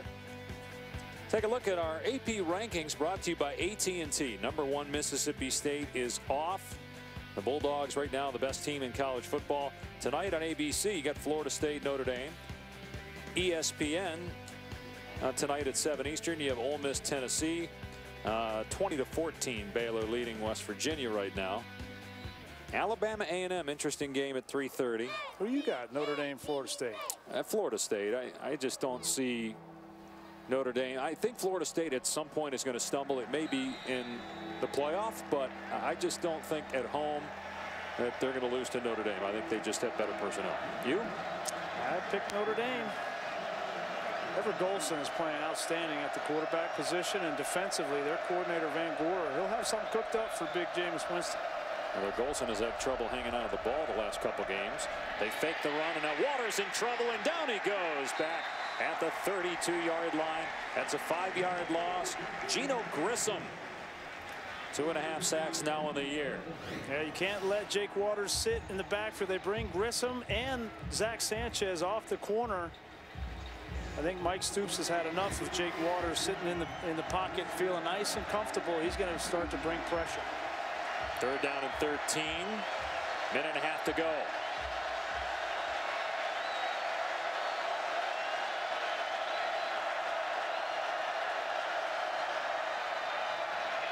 Waters in trouble again and sacked again. It's Grissom that got there. And so it's 4th down. Ball may have come out, but it was recovered. Yep, he bobbled it. He hit his.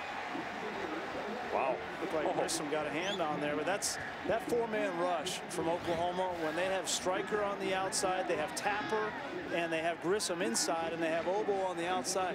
I would venture to say there's not a better 4-man pass rush in all of college football when those guys are heating it up. Actually surprised they were thinking about throwing, because by running the ball or even the sack, the clock continues to run. Oklahoma has no timeouts remaining. They're coming after that punt. But a stoppage of play. Kansas State, I think, took a timeout. Start of the snap. Third and final timeout. Kansas State, 30-second timeout. Please reset the clock to 42 seconds. All right, let's get Reese Davis in here, back in the studio. All right, Dave, Lex's halftime report is coming up in just a few minutes. Something I never thought I would say about the Baylor-West Virginia game. There's been a hint of defense. Seriously. Florida State and Notre Dame. Mark and Lou will look ahead to that matchup tonight. And also, Corso does a little retro headgear. We'll see at halftime. It's coming up in just a bit. By the way, both Mark and I got the Athletic trivia question, Greasy. I'm just saying. Both of us. Both of us. I know that Reese, the historian that he is, got that answer. I know for a fact that Mayday didn't know the answer to that question. Yeah, he got it from Reese. No, yeah, exactly. Exactly. And I know Mayday, you know, that game tonight, there's a lot on the line for Mayday with Coach Holtz stressing right now. Zach Sanchez is the deep man, and the fair catch made around the 43-yard line. So they do have good field position. They have a kicker that is the best in college football, perhaps, in Michael Honeycutt. And I saw Honeycutt going in this direction make a 58-yarder down on the field in warm-ups. Yeah, and I think Bob Stoops is comfortable with him attempting a field goal from anywhere up to 54 yards, he said. So you figure here you got 34 seconds. There's no timeouts, but obviously getting a first down and get up and be ready to clock that football. And people going to talk a lot about that pick six thrown by Knight, but really that's his only mistake. I mean, his only incompletion, certainly. But his team trails by 4. Knight with time, and a pass that's dropped. And Austin Bennett hadn't played a whole lot. That's what we were talking about earlier, needing someone other than Sterling Shepard to make a play. And Bennett had a chance, but he just dropped the ball.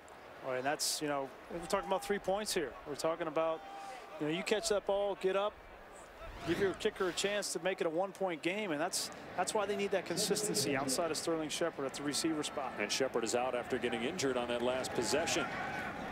Knight rolling out, and another throw along the sideline. A beautiful toss, and the catch made this time by Bennett.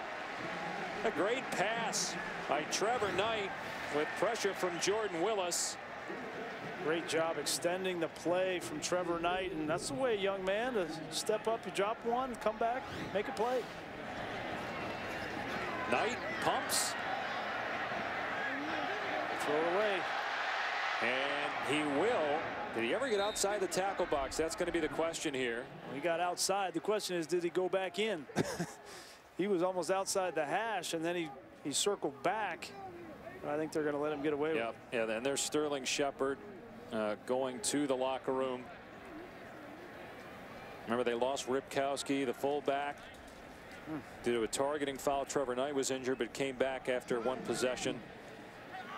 And Sterling Shepard, hopefully he'll be able to return to the second half for Oklahoma. 2nd down and 10. And Knight steps up and throws complete. Inside the 15-yard line is true freshman Micaiah Quick. Now they got to hustle. Got to clock it. No timeouts. Nobody can move either here on the snap. Good job. So they spike it with 3 seconds remaining, and that will allow Michael Honeycutt really to get a chip shot for him. It's well done by Oklahoma offensively, getting up, getting set, nobody jumping off sides. As you mentioned, there's a runoff if you do have a penalty, so that was very well executed.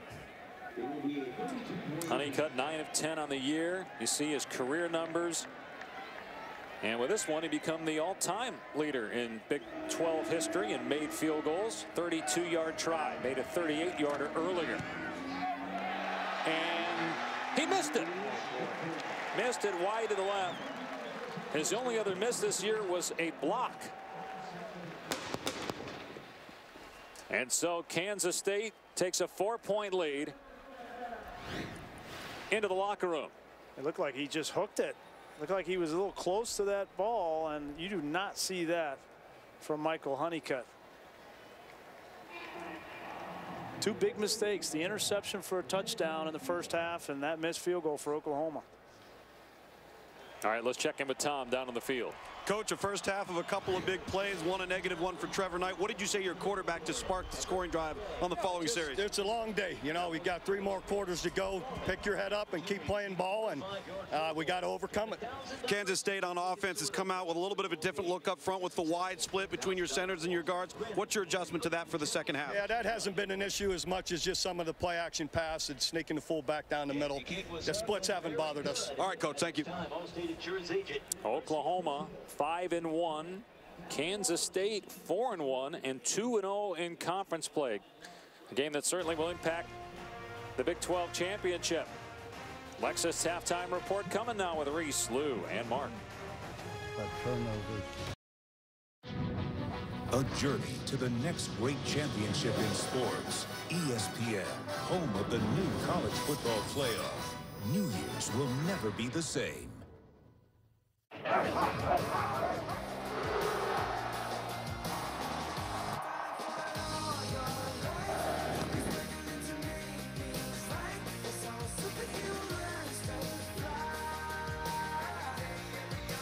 There's a pick six, intercepted by McDaniel for a touchdown. And it's caught by Lockett for a touchdown.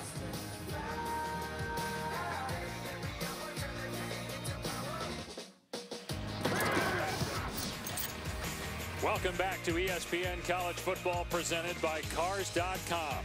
Kansas State trying to win in Norman for the second straight year. Sterling Shepard hoping that he can be a factor in the second half and turning things around. He had 8 catches, 95 yards, a touchdown in the first half. Almost had a second touchdown. He caught a pass, foot hit the pylon, so he was not in, but he landed on a camera lens and injured his hip. But looks like he's good to go for the second half. Dave Pash for Brian Greasy, and a lot of big plays in that first half. Great first half, and both quarterbacks played well, over 150 yards passing. I thought they were efficient. Outside of the one interception for Trevor Knight, felt like they both played well. They had some play action passes. Jake Waters got the ball downfield. He was accurate, throwing a touchdown to Gronkowski. This was the one mistake in the game, and it's a 7-point difference, and I think Kansas State's up because of that. But give credit to Trevor Knight. He came right back. Big throws downfield the next drive, and it's been back and forth. Big plays downfield by the 2 big wide receivers, Lockett and Shepard. What a great throw this was from Jake Waters to Lockett for the touchdown. And this was the play you mentioned that he got hurt, came down hard on the camera. It's an expensive camera, just broke right there. A good thing that he's back, because Oklahoma will need him in the second half. Kansas State will start on offense. And we'll start on its 25. Let's check in with Tom Luganville. Well, guys, I was talking with Mike Stoops, the defensive coordinator at Oklahoma, and talked to him about the splits that I asked head coach Bob Stoops about how that's affecting their game plan. And really what he said, it's all a numbers game. They're widening the box with those splits, yet we still got to maintain numbers so that we can defend the run, which puts us on an island against Tyler Lockett out on the perimeter, which is not a good matchup for us right now, particularly number 2, Wilson. So he's very concerned about the numbers game, and they've got a bit of an edge on the Kansas State sideline with it right now. Yeah, Lockett has a touchdown catch in his last 2 games against Oklahoma, Lukes. He's got 17 receptions, 348 yards, and 4 touchdowns. That's in 6 quarters against the Sooners. And you see it here right off the bat. He's locked up in man-to-man coverage on Zach Sanchez. Now, Sanchez has had a lot more success against Lockett than Wilson has. Here's that quarterback run with Gronkowski in there, and it's a big play, and Waters makes the defender miss. Waters inside the 40. They finally get him down inside the 25. You called it in the first half. No running back in the backfield with Gronkowski, the fullback, means quarterback draw. Too bad you weren't playing defense for Oklahoma. Great job up front, and a missed tackle by Ahmad Thomas. That's the element we didn't see in the first half. We didn't see a whole lot of running from Jake Waters. He takes a good hit there on the end of that run, but he didn't have any runs like that in the first half, and to start the second half is a good sign. 53-yard run by Waters. And he's brought down inside the 20. A gain of 3 as they go right back to the quarterback run game. Waters has thrown 2 touchdowns, 155 yards through the air. Now he's got 40 yards on the ground. Trying to fight through this one. Well, I think he came down hard on that shoulder, Dave. The way that he is wincing right now, he came down hard at the end of that long run. Watch his right shoulder and his elbow go down hard. Typically when that happens, it's an AC joint. That happened to me a number of times. And you can sprain that joint. I think they're going to have to keep an eye on Jake Waters. Well, they're going Wildcat here with Charles Jones. Trying to pick a hole. He's inside the 15, near the first down at the 12, brought down by Quentin Hayes. The backup quarterback for Kansas State is Joe Huebner, who's a sophomore, former walk-on, has thrown only 6 passes this year. We saw Oklahoma's backup, Cody Thomas, in and led the Sooners on a touchdown drive in the first half when Trevor Knight was injured, but Knight returned. Fresh set of downs for K-State on the 12. Trying to go up double digits on the Sooners. I think Bill Snyder sees that his quarterback's a little bit dinged as well, and that's why he's going back-to-back Wildcat, and now he's going to call a timeout. He wants to talk to his quarterback, Jake Waters, and find out what's going on. We'll take a break and be back to Norman in a moment.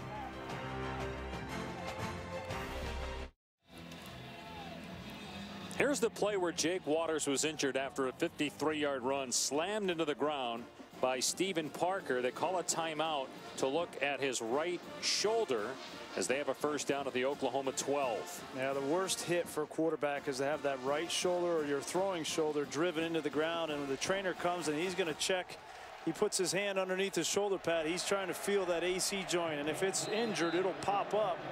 I know that injury all too well. Thankfully, looks like Jake Waters is going to be all right. But they're going Wildcat with Jones as the quarterback. He has 8 rushing touchdowns. 7 have come in this formation as the Wildcat QB. No running room here, though. Grabbed by Charles Tapper. So a loss on the play as the first team all Big 12 performer, Charles Tapper, comes up with a stop. Second down and long. And Tapper's been a little bit quiet the last couple of weeks, but they need him. You know, they have a mountain of a man at nose guard and Phillips, and they need Tapper to begin to split some of those double teams as well and make his impact known in the backfield. Second down and 12, and Waters is now the quarterback, flanked by Jones. And Lockett one-on-one, the bottom of your screen against Zach Sanchez. Waters looking the other way. And he's got to complete to Sexton, who's pushed out near the 10. Only the 4th catch of the day for Curry Sexton. Does it impact when you throw with that AC joint? Absolutely, absolutely. But I think they're now starting to match up Zach Sanchez on Tyler Lockett. But you can see here he's getting outside the pocket, and Jake Waters has really grown in that part of his game, mobility and dealing the football while on the move. 3rd down and 8. And remember, they have all kinds of issues with their field goal kickers. They'd love to get a touchdown and go up double digits. Waters in trouble, throws it into the end zone, almost caught. Deontay Burton had a chance to pull it in for a touchdown. I don't think when he turned around, he didn't realize the ball was right there.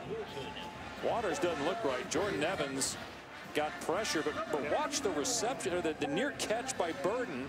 Did look like he knew the ball was there. Well, he had to throw the ball early, Dave. So Jake Waters, as you saw, didn't have time to wait for him to complete his route, so he had to get rid of that football to preserve a field goal attempt of his new kicker. It's a great job by Jake Waters. Looks like he's going to go in the locker room. So both starting quarterbacks have been banged up, and now here's McCrane from 28 yards, and he puts it through. So that makes it a 7-point game as McCrane is now 3 of 3 since replacing Jack Cantelli. Will Jake Waters return, though, for Kansas State, which leads by 7?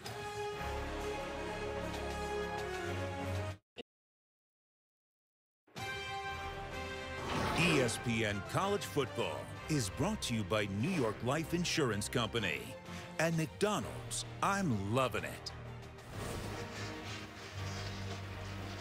Dave Pasch, Brian Gracie, Tom Luganbill here in Norman. Monday Night Football Arguably the best defensive player in the NFL, J.J. Watt, leads the Texans to Heinz Field to play Big Ben and the Steelers. Monday Night Football on ESPN. It's a big stop by Oklahoma, holding Kansas State to a field goal attempt as they got pressure on Jake Waters, who we saw running back to the K-State locker room. There's his backup quarterback, Joe Huebner. We'll see who's under center for Kansas State when the Wildcats are back on offense. 7-point lead on the road. K-State won here 2 years ago. Jack Cantelli to kick off. He's going to angle it. And we saw Pooch kick it a couple times in the first half. Here's Alex Ross past the 35-yard line. Another good return for the nation's leader in kick return average, Alex Ross. Checking with Tom. Guys, Trevor Knight much more efficient in the passing game today than he's been the last 3 or 4 weeks. If we take a look at where he's dispersed the ball, keep in mind, not a lot of downfield shots. The one over the middle was Blake Bill, which was a big play, which then led to the big post route to Sterling Shepard on the outside. But aside from that, everything's underneath dink and dunk. We got to wait and see just how healthy Sterling Shepard is. He's out there, split to the bottom of your screen right now, number 3. And Tom, we get the sense that Knight is healthy after getting injured in the first quarter and returning. See if they try to run Pirine. They're going to fake it to him here and throw complete. And it's going to be a first down to the fullback, Dimitri Flowers, into Kansas State territory. Yeah, I'm with you, Dave. I think you need to get the football to Pirine, and I think Kansas State is thinking that as well. They go play action on first down, and good play. Another play fake, and going downfield is Knight for Shepard. He pulled it in. What a grab by Shepard inside the 20. I mean, why wouldn't you just continue to throw the ball up to number 3? He's such a competitive player. Talking with Bob Stoops, he felt like that was his biggest asset, was his competitiveness. Now Pirine out on the flat, runs over the defender, DeCorey Johnson, and he's inside the 15-yard line. Yikes. Take a look, Pirine. 250. Check that it was Morgan Burns. Oh, gosh. Who got tattooed by Pirine, who in the run game has only got 19 yards on 9 carries. They have thrown it to him a couple times. 2nd down and 4.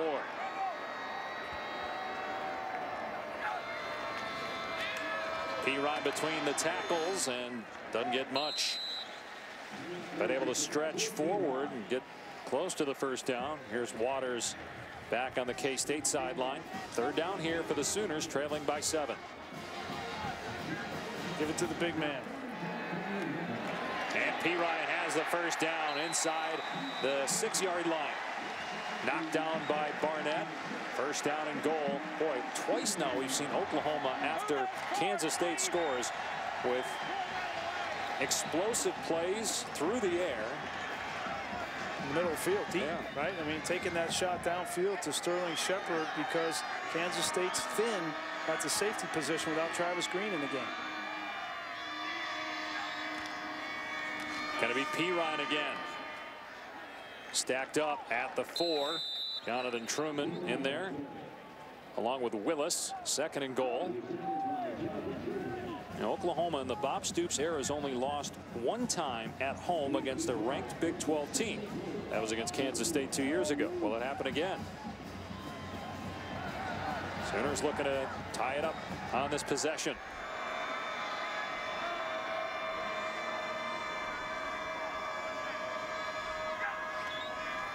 Knight gonna throw, and it's caught for a touchdown by Blake Bell.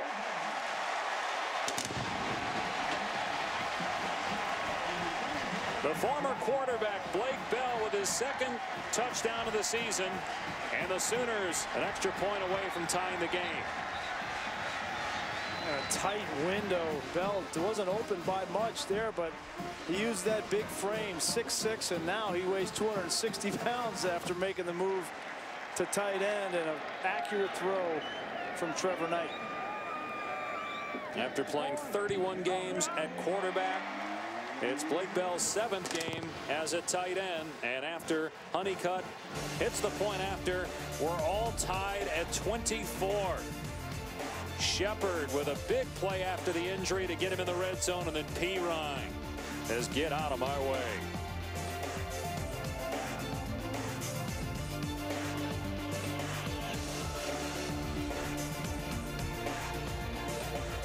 College Football Playoff Top 25 Ranking Show, October 28th on ESPN.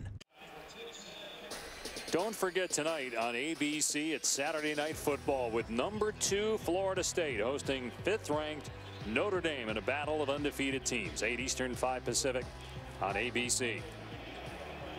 Game-tying touchdown catch by Bell. 9.5 remaining in the third quarter. Jake Waters, who was injured on the last Kansas State possession that resulted in a field goal. He's back out there. A beautiful day. Temperature around 70 degrees here in Norman. Very important Big 12 matchup. You love the fact that they play everybody in this league. No conference championship game, but it's a round robin. 9 league games. And it will come out to the 25 for Kansas State. So here's the injury to Waters. It was on a run of more than 50 yards, and at the end slammed down on that right shoulder by Stephen Parker. They checked it out, and they thought he was okay to go back in the game. He threw 2 incompletions after that, and then raced into the locker room, presumably to get treatment, and now back on the field. See the numbers for Waters, both through the air and on the ground. Definitely a dual threat quarterback, senior out of Iowa, junior college transfer. Going to run the ball here. They got a big hole for Robinson. He's past the 45 into Oklahoma territory. And out of bounds inside the OU 30. And will there be a flag too? No, no late hit. How about Gronkowski out there again? Gronkowski up front, look right in the middle of the screen. The center, B.J. Finney, gets a block on Jordan Phillips. That's a big man to get a block on, and lead by Gronkowski. Perfectly executed. That's a little bit of a change-up for this running attack for Kansas State, with a little bit of a counter action that caught Oklahoma by surprise.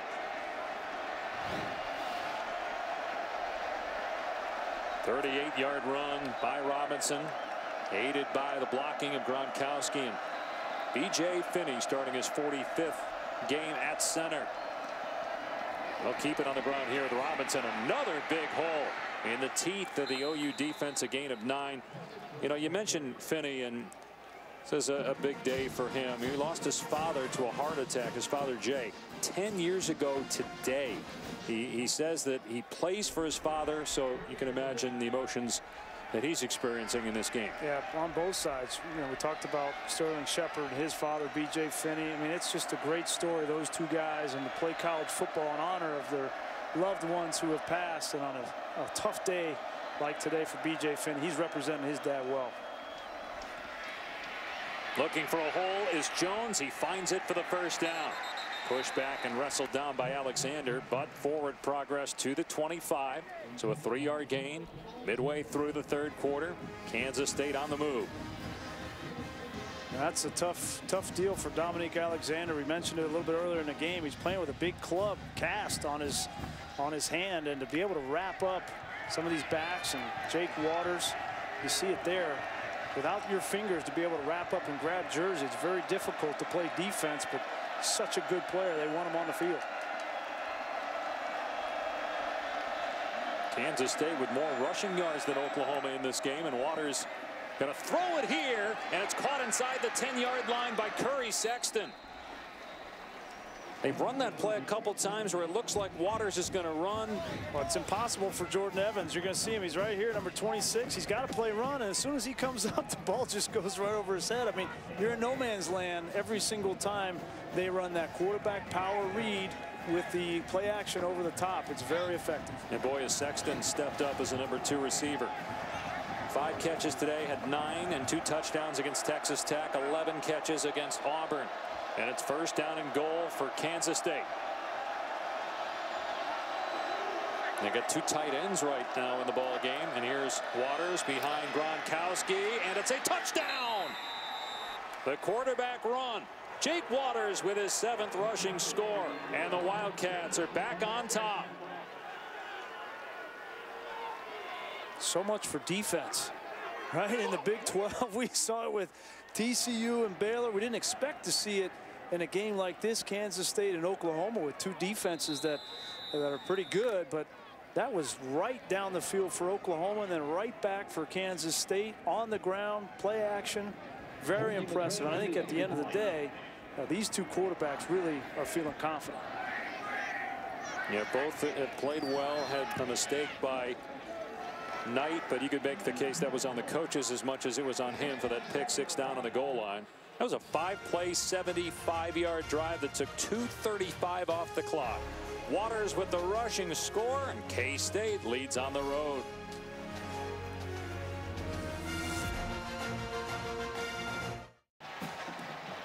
Boy, Ole Miss has been really good the last couple weeks. Is this a possible letdown game against Tennessee at 7 Eastern? And then an excellent game in the Pac-12. Arizona State and Stanford. Will it be Taylor Kelly, Mike Bercovici, or both at quarterback for ASU? The quarterbacks in this game have stepped up. Jake Waters with a couple touchdown passes and a touchdown run, and also Trevor Knight for Oklahoma with a couple of touchdown passes and over 200 yards through the air. And if you're Mike Stoops right there in that huddle, I'm not quite sure what you say. You know, that was a great changeup. Give Bill Snyder and his staff credit at halftime to start running more counter. Not all read, but counter. Really gashed Oklahoma defensively on that last drive. Kicking into the wind, short kickoff taken by Ross. Breaks a tackle, look out. Ross finally wrestled down to the 41-yard line. Weston Hybert holding on for dear life. You know, in the second half, Oklahoma's offense has really been run the ball with Samaje Perine and then the play action off of it. You got to respect that if you're Kansas State. Perine coming downhill, but then take a look at Schellenberger, the safety. They're asking him to come up and support, and then you're one-on-one with Sterling Shepard in the backfield again. And that last drive, here's Schellenberg. You have to respect that. Come up. This is the offense now for Oklahoma. Perine and then play action over the top to Shepard. Although Perine, 13 carries, only 35 yards. Play action pass, and going deep again is Knight over the head of Sterling Shepard, incomplete. Morgan Burns, the corner, and Dylan Schellenberg, the safety, in coverage. Yeah, and a great job there by Schellenberg. He stays back, doesn't come up. Stays back, and he's in perfect position to play that deep ball. Well done. So it's second down and 10. The Oklahoma 41-yard line. Again, play fake, and on the slant, Shepard makes the catch. Gets the first down. He's over the 100 mark today, the 5th time this year. Comes in number 2 in the Big 12, 6th in the nation in receiving yards per game. He's on pace for over 1,500 receiving yards this year. You don't see him drop the ball. You know, it just, no matter where the ball is, he catches it. Now they give it to Perine. Down to the 45-yard line. A pickup of 3. Randall Evans on the tackle. We were asking the Oklahoma defensive coordinator, Mike Stoops, how he would attack Samaje Perine. He didn't have a lot of answers for trying to tackle a guy that's that low to the ground and weighs 245 pounds. Well, and he said our guys in training camp, they were happy to get out of camp. They don't have to try to tackle him in practice anymore. Second down and 6 for Oklahoma in K-State territory. Wildcats look like they're going to blitz. Here's Ross, got a crease inside the 40. Got the first down before slammed to the turf by Will Geary at the 36. That's 8 more yards on the ground for OU. Great adjustment. Blake Bell, the tight end. Take a look at him. He's going to fan out to block the blitzer. He gets that block, and there's a crease on the inside. That's well done. Great adjustment by Oklahoma. Rolling out is Knight, and Knight going to keep and slides wisely with the defender Dante Barnett right there. They spot it where the ball is, so it's only a gain of about 2. Both quarterbacks have suffered shoulder injuries in this game by running the football. I think you're going to see more of the sliding. And I think that's what Bob Stoops, Josh Heupel, they don't want to take away the athletic ability of Trevor Knight running the football, but you got to protect yourself when you get in the second level. They go empty here, and Ross out of the backfield makes the catch, but nowhere to go. Boy, Denzel McDaniel, as good as any corner in college football when it comes to either playing the run or making tackles in open space. Well, part of it is recognition. He gets by the block, and then part of it's toughness. I mean, Ross is a big back at 220 pounds, and Denzel McDaniel, he prides himself on that, coming up and making big hits from the secondary. So a loss on the play. It brings up 3rd down and 11. Trevor Knight getting the check from the sideline. Remember, Michael Honeycutt missed a field goal earlier, a short one. Knight with time, and boy, a lot of cushion there as McDaniel allowed Deron Neal to get open. Neal's been quiet today, but that's a big catch on 3rd and long to move the sticks. Well, that's the question. We know McDaniel can come up and make a play in the run game, but how well does he cover? And that's just too much cushion, especially for a wide receiver that hasn't really threatened anybody. And Neal, I could understand if that was Shepard, but Neal hasn't had any catches in this football game, and no reason for him to be that far off in coverage. Got 18 yards there for the 1st down. First time we've called his number. K-State showing blitz off the edge again. And they'll run Ross. Dumped at the 17 after a gain of only a couple. Randall Evans there defensively. Nearing 3 minutes remaining here in the 3rd quarter. Kansas State leading Oklahoma by 7. The Sooners lost 2 weeks ago to TCU when they couldn't get anything going offensively in the 2nd half. They struggled last week against Texas, but were able to hold on. Got a defensive and special teams touchdown in that ball game against the Longhorns. And here comes an end around. Looked like going to be a pass. It is Neal. He throws an interception. Morgan Burns picks it off. Now Neal does have a touchdown pass this year. Kansas State was ready for that. A turnover in the red zone by the Sooners. I don't mind the play call in this scenario. I just mind the decision by Deron Neal. This was very well defended. Here's Morgan Burns. He's just going to settle back, and he doesn't bite the fake. He knows, he sees the reverse, and he just plays it well. He sees that Sterling Shepard's going to come back out, and you either have to run with that ball if you're Deron Neal or throw it out of bounds, and the coaches tell you that in practice. Problem is he's not used to throwing the ball with defenders that are in between you and a receiver, and doesn't understand the space and the amount of catch-up time that a defender has, and so that's a big turnover. The 2nd interception on the day for Oklahoma. Can Oklahoma's defense get a stop and get the ball back? Kansas State hoping to put together a lengthy drive and take a 2-score lead. And maybe a broken play here as Jones trying to make something out of it, and he just ran out of room. Devontae Bond played that well for Oklahoma. No gain on the play, maybe even a loss of 1. Huge drive here for Oklahoma on the defensive side. You just got carved up on the last drive, and you have got to get a stop here and keep this a 1-score game. Look at a tight end and a fullback. Nemechek and Gronkowski back there for Waters on 2nd down and 11. Stuyvesant is back in at left guard. He was injured earlier. Waters to the air. Finds Sexton. And good play by Sanchez to shove him out at the 24. Got 5 yards. It'll bring up 3rd down and 6 for Kansas State.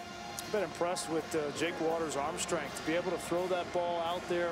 There's no loft on that ball. He didn't have to reset his feet. That's all arm. But he gets it out there. That's an important play because it brings up a 3rd manageable situation here at 3rd and 6. Oh, he's done a better job on Tyler Lockett here in the 2nd half. Let's see if they can cover him on 3rd down and 6. He's lined up in the slot, and they'll throw it to him out in the flat, and he gets help from 2 blockers and has the 1st down near the 40-yard line. Beautiful design, and they get 15 yards on the play. That's Cody Cook and Curry Sexton, the 2 wide receivers, 14 and 19, and they cross block there. Beautiful design on that bubble screen. You cross the receivers. The reason they do that is you get leverage, and you're able to open up a hole in between those defenders. Perfectly executed. So a fresh set of downs at the 40 of Kansas State. You see Lockett's numbers today, and on the season he has 35 catches and almost 500 receiving yards. Pump fake, and Waters And an excellent pass again as Sexton makes the grab at the 42-yard line in Oklahoma territory. I really think they wanted to throw the double move down the field to Curry Sexton, but it's just a great read from Jake Waters and from Curry Sexton. It's not there. Zach Sanchez plays it perfect, so he just throws it back. It turns out to be a hook route, a deep hook route, and take a look at Waters. He pumps it, wants to throw it deep, and says, well, Sanchez is deep, I'll throw it short. Look at the max protection, too, by Kansas State. All the time Waters needed to throw the football. Here's Charles Jones trying to pick a hole, and he gets ripped down by Matt Diamond inside the 40-yard line. We were at Oklahoma practice the other day, and Bob Stoops addressed his team and said, look, we're going to have to play our most physical game and our most disciplined game against Kansas State, because they'll be physical and they won't make mistakes. And that's how it's played out. It's the mistake that OU made. The two missed field goal and interception return for a touchdown, the difference, right? Oh, and the interception there from Deron Neal, right? That's three of them. So they're behind the 8 ball right now, 7 points, and driving because of those 3 mistakes. Final seconds of the third. Got to be a pass play. Waters setting up, and another strike. Dropped it. Cook couldn't hang on the sideline, so it'll be 3rd down and 7.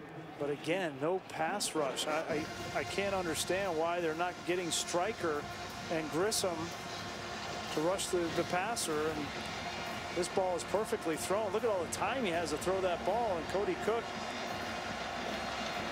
former quarterback, only 7 catches on the year. Got to help out. He knows what Waters is experiencing. You got to help him out. Now they got Stryker and Obu on the edges here, at the top and at the bottom of the screen. 3rd down and long. 4-man rush. Again, Waters with time. Threw it over the head of Judah Jones, the intended receiver, who is matched up with Julian Wilson. You make the quarterback uncomfortable when you get somebody in his face. He threw that ball before he wanted to, before the receiver came out of the break, Judah Jones. See the pressure here. It's going to be Grissom that comes around. That's Obo right there, 82. And you just, that little bit of effect on a quarterback could be the difference in whether they convert or not. Remember, in the first quarter, Nick Walsh pinned Oklahoma deep inside the 2, and that's when the Sooners had that pick 6. And look at this, he's done it again. Kansas State will down it inside the 10. Sean Newland was there first for K-State. And so we go to the 4th with Oklahoma backed up, trailing Kansas State by 7. Trevor Knight, after that pick 6, has been sharp with 2 touchdown passes. Jake Waters with a touchdown on the ground and 2 through the air.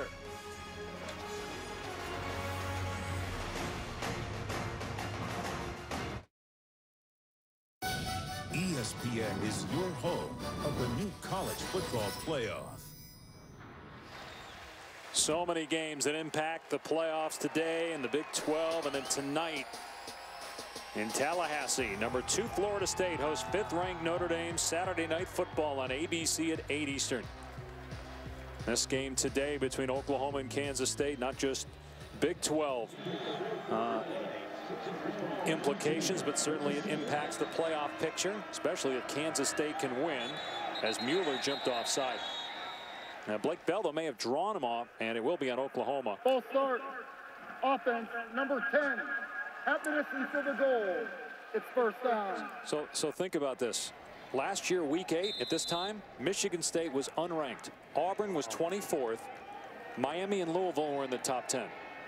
Wow. It tells you that a lot can happen over the second half of the season. Absolutely. But if Kansas State were to get this upset, it jumps right into the mix. Conference play.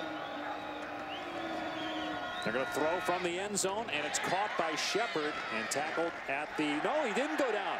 He was still going. He landed on the defender. Morgan Burns put his hand on the ground and got the 1st down. Great effort by Sterling Shepard that time. Everybody talks about his route running and his speed and his hands. I like his competitiveness. This is a kid that wants every inch. He had that injury in the first half. He's still hobbling around, but he's just still making play. He knows that there's no other person on offense at the wide receiver position that can make the plays that he makes. Having a career day in terms of catches. Rolling out as Knight, finding Shepard again. tackled at the 25. So much more successful start to this possession compared to the last time Oklahoma was backed up inside its 5 when they called that pass play and Knight threw an interception to McDaniel that he returned for a score. Dump it off to Ross, and he gets the first down. McDaniel on the stop, but move the chains for the Sooners.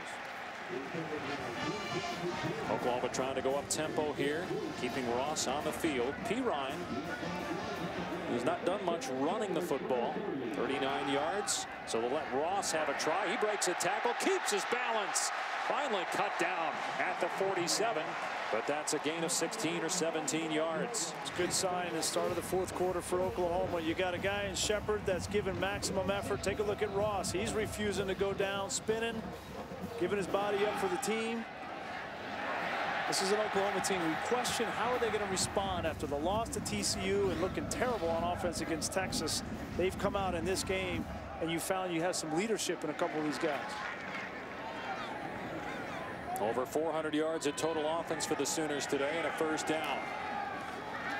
Knight throws complete to midfield, and down goes Bell after a gain of about 4.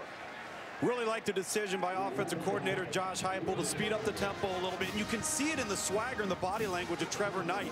When they go fast, he looks like he's in the most control. You can see it in his body language, barking out the signals. This team has a sense of urgency right now. This tempo is keeping Kansas State on their heels.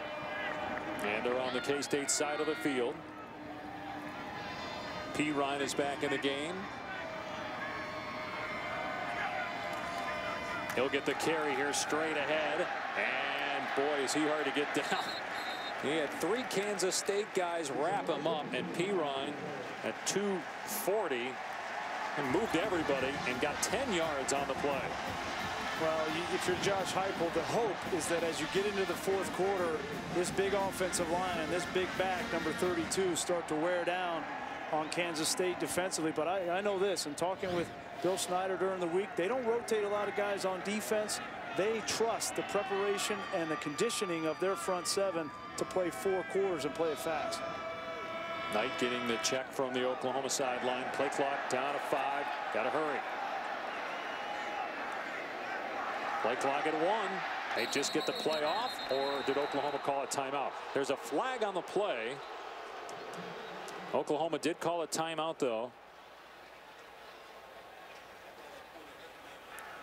Prior to the expiration of the play clock, first charge timeout, Oklahoma. You know, I don't know if I call a timeout right there, to be quite honest with you. You need all 3 of your timeouts for the rest of this game. And remember, they burned all 3 timeouts in the first half, and that hurt them. Rhys Davis with you. Let's go inside the headset. Brought to you by AT&T. Iowa and Maryland after falling behind 14-0. And Maryland, by the way, down to its 3rd quarterback, Perry Hills. He does a good thing. He finds Stephon Diggs. That is always sound strategy. 9 catches, 130 yards. Maryland has the lead. C.J. Brown knocked out of this game, guys. All right, here it's 31-24. Kansas State on top of Oklahoma early in the 4th. Bob Stoops calling a timeout to avoid the delay of game penalty. First down in Wildcat territory.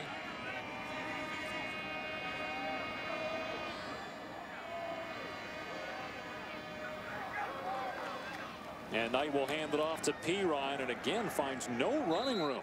Jonathan Truman, former walk-on, has led the team in tackles the last 2 years and has 11 stops today. Gets Pirine to the ground for a short pickup. And also up front, Travis Britz, the defensive lineman, the junior, starting to get some penetration between the wall of this big offensive line. Second down and long. Knight has to step away from pressure and takes off, and brought down inside the 40 at the 39-yard line. Again, Truman on the stop. So 3rd and manageable, 3rd and about 4 here at the 39-yard line. And if you're Kansas State on defense, you got to find number 3. Where is Sterling Shepard? If you can double him, great. And then you got to keep containment on the quarterback, because Trevor Knight with his feet can easily get a first down. And you saw Shepard. He's at the top of the screen, matched up with Morgan Burns. Burns had the interception on the last Oklahoma possession when Deron Neal on the end around threw it short of the intended receiver. 3rd down and 5. Knight with a quick throw to Neal, and he makes the catch for an OU first down at the 32. That's a big development for Oklahoma. Deron Neal, somebody to compliment Sterling Shepard. Patience on the slant route. Good job holding on to that ball. McDaniel gets his hand in there. They go quick here, up tempo, and a pass by Knight, pulled in inside the 15 by Shepard. It'll be a 1st and goal as Shepard gets catch number 13, 178 receiving yards on the day. Great throw from Trevor Knight, right behind the safety. Such a fluid athlete. Knight pulls it back and throws. Wide open is Neal. Touchdown, Oklahoma. Trevor Knight has really played well today. Just a yard shy of 300 yards passing and his 3rd touchdown. And those last 2 off of play action. You start getting that run game, and then you throw the slant behind the safeties. And if you have a quarterback that can see it and that's confident and that can throw that ball out in front of that wide receiver, you're going to have success just like Oklahoma did. Honeycutt to try it, tie it rather at 31, and it's blocked. But it's picked up, and then the tackle is made. That's big Travis Britz, the defensive lineman, right over the center with a big block. And if that's Britz, remember he had 4 block kicks last year, which led the country. Here's the touchdown pass, though, by Knight, finding a wide open Deron Neal, his 1st touchdown catch of the year. But Oklahoma is down 1 after the missed point after.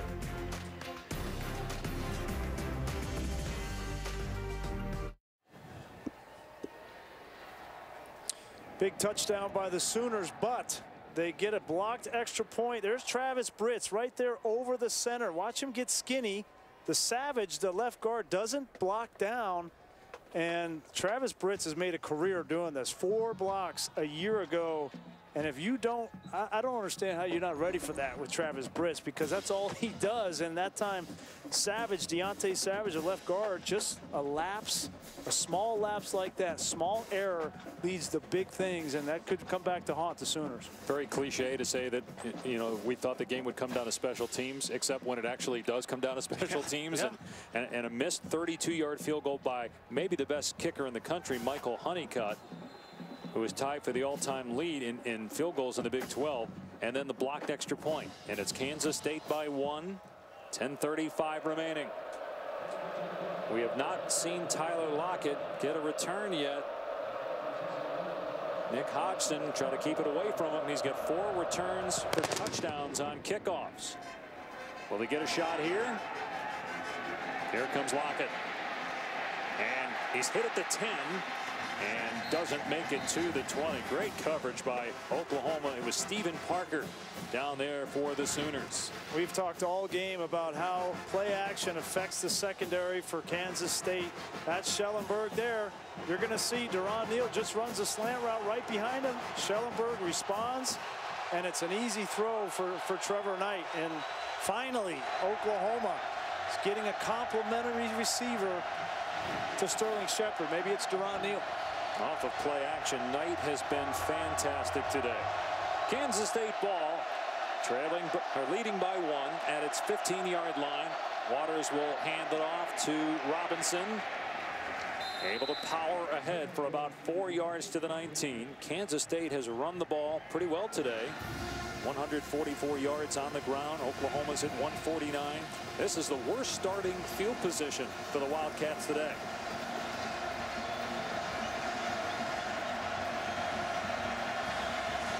Kansas State has Texas in Manhattan next week. Oklahoma has Baylor in a couple of weeks here in Norman. Baylor was losing to West Virginia at last check. Waters on 2nd down, pumps, now throws to the other side of the field and just threw it away. Waters had pressure in his face. It was Dominique Alexander. They trying to get the double move down here on the side. Trying to get the double move, and it was well defended by Oklahoma. Now this crowd is in the game. And on a big 3rd down and 6 here, I expect full pressure from defensive coordinator Mike Stoops, because the last drive it had success. K-State 4 of 9 on 3rd down.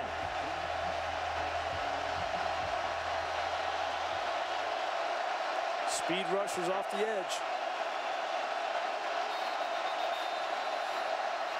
4-man rush, but maybe a timeout call. Little extracurricular activities, but the whistle blew. Have to put some time back on the clock because there was no play. Prior to the snap, timeout, Oklahoma. Wow. Well, they figured this is a big 3rd down, so they want to talk about it, but that's only 1 timeout left for OU. Not happy about it.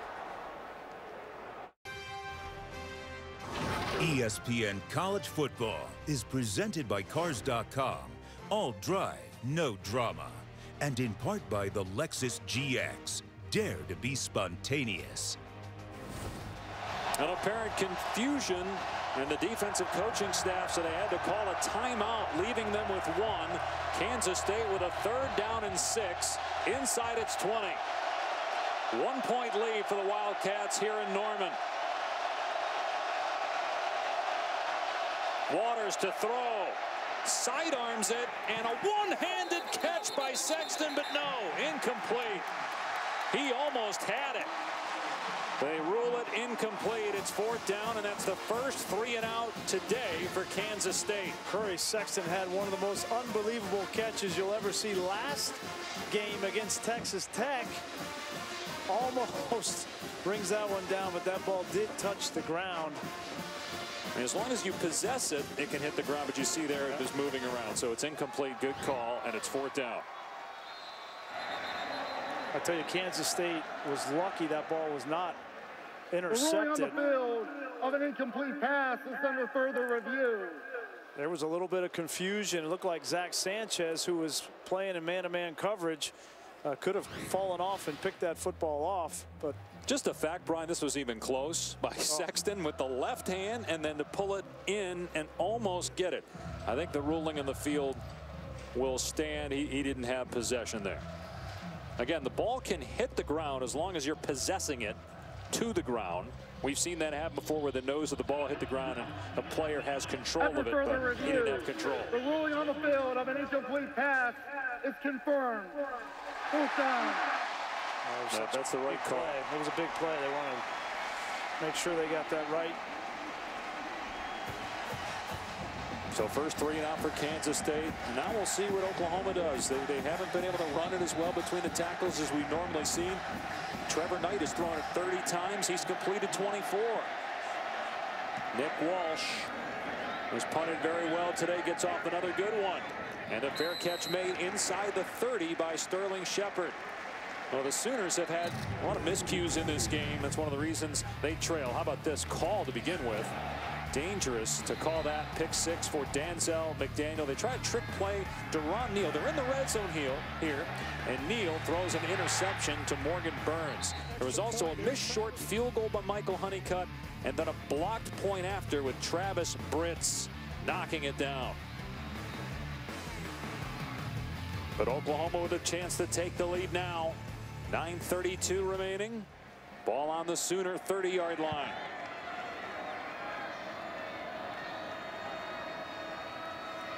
They'll throw it to Shepard out in the flat. He's got room. Banged out a play by McDaniel at the 37-yard line. And Shepard now with 14 receptions on the day. Think of how different this Oklahoma offense looks today as opposed to just a week ago in the Red River rivalry against Texas when they really struggled. See the potential of this offense. Knight will throw again, and a sliding catch made by Shepard. Reception number 15. He's right near the 200-yard mark on the day. And if you're Kansas State, you've got to stop committing to safeties in the run game. You trust your front seven to stop this run game for Oklahoma. You cannot continue to give up these easy pitches and catches to Shepard on the outside. How about just double Shepard? First down near midfield for Oklahoma. They're going to run P. Ryan here. Bounces off of a tackle. And finally goes down at the 45-yard line. A gain of 6 to Corey Johnson, the first man there. So Sterling Shepard has tied a school record with his 15th catch. He has 49 catches on the season and is in the top 5 nationally in receiving yards per game. That average will go up with the 197 yards today. He was at 119 per game coming in.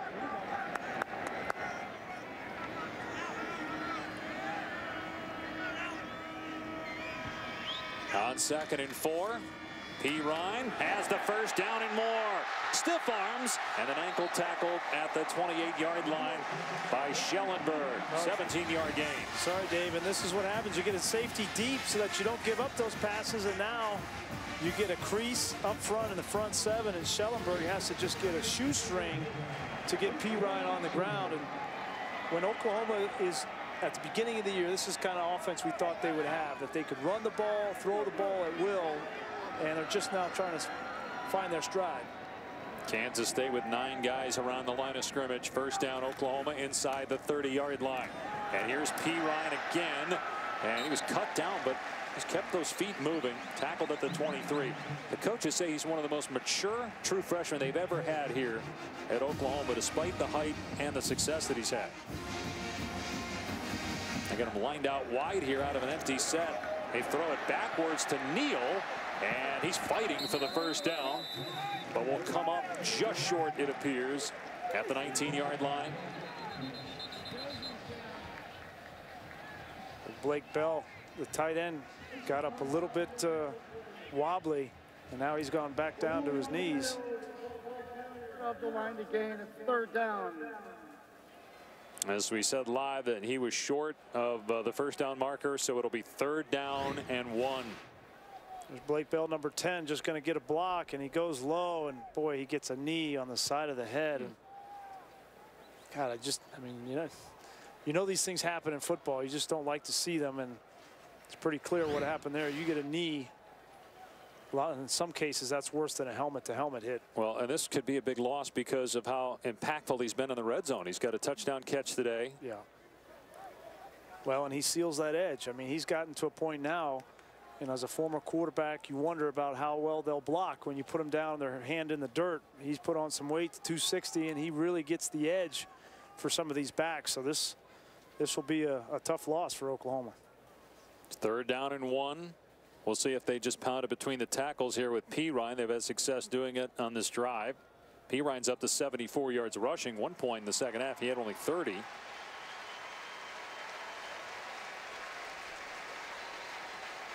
So Bell to the sideline for at least 1 play.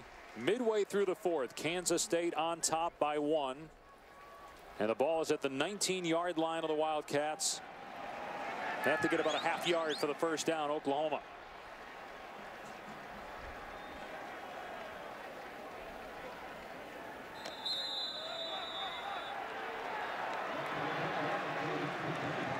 Third and short. It'll be a quarterback sneak and a first down as Knight pushes the pile to the 17-yard line. Will Geary was the first man to greet Knight, but a fresh set of downs for Oklahoma, trailing by 1.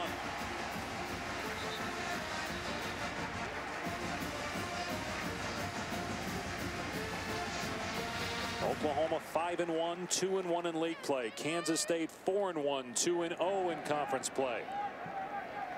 Baylor has just scored to get within a point of West Virginia late in the 3rd. First down for Oklahoma. P. Ryan gets the call and again drags a defender for an extra 2 yards down to the 13. So a gain of 4. 2nd and 6 coming. I think what we just talked about a little bit earlier, that the power of P. Ryan and this big offensive line starting to wear down on Kansas State in the front 7. That time Jonathan Truman, the captain, senior linebacker position, just got run over. See if they go back to that. 2nd and 6. P. Ryan again inside the 10, dives to the 5. First and goal for Oklahoma. Dante Barnett tried to make the tackle on that play. Clock running, nearing 6 minutes to go. First and goal. Ryan maybe shaken up on that play. Gives the thumbs up. He's holding that left wrist. He'll stay in the game. Oklahoma trying to take the lead.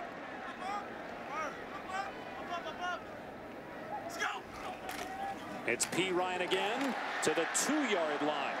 Dylan Schellenberg grabbed him at the ankles and brought him down at the 2. Second down and goal coming. Well, yeah, Kansas State's going to substitute here. I think it's a good idea. They don't normally do it. They need some more beef up front. They bring in 2 more defensive tackles, expecting more. Samaje Perine. 44 yards for him on this drive, 7 yards a pop. They only need 2 here for touchdown. And to take the lead back as we near 5 minutes to go. They'll feed Perine again, trying to power to the goal line. He'll come up short. 3rd down and goal. They had a 3rd down and 1 just a moment ago from the 19-yard line. And they ran a quarterback sneak with Knight. And as bad as it's been for Kansas State in this drive, giving up this yards on the ground, you have one more chance here. You got to think if they stop them here that Bob Stoops will attempt a field goal. So I sell out for Perine here. 3rd down and goal from the 1-yard line.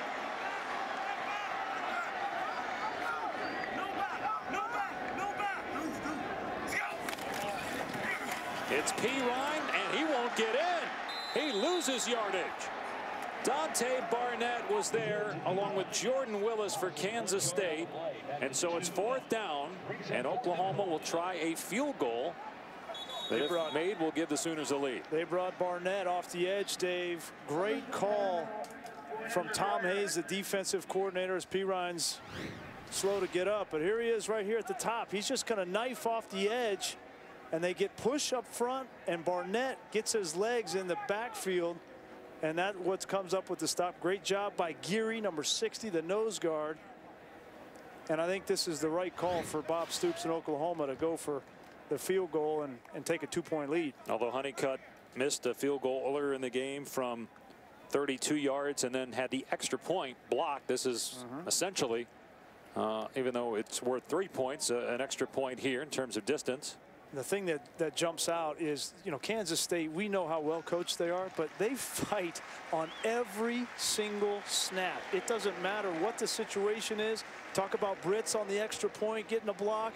That time they get run over on the ground in that drive, but they stand up. Give that defense a place to stand. Give them credit for getting the stop. 4:07 on the clock, so plenty of time for Kansas State when it gets the ball back, if it's trailing. Michael Honeycutt trying to become the all-time leader in the Big 12 in made field goals in a career. And he missed it wide to the left. I can't believe he hooked it. Wow. Considered by many to be the best kicker in all of college football. And he hooked that thing dead left from 19 yards away. Wow. Missed a field goal just like this. He hooked the earlier field goal, and that's a confidence thing. Michael Honeycutt normally solid, and he is flustered. That was bad. Wow. There was no pressure, but maybe after the block PAT and the miss in the first half, he was thinking too much. Wow. Kansas State keeps a 1-point lead. And remember, Oklahoma has just 1 timeout. I'm Reese Davis. Goodyear's superior performance. There have been many of them in the early part of the day, but what about Raheem Mostert from Purdue? He's got a 100-yard rushing day, despite the fact he's only carried the ball 4 times now.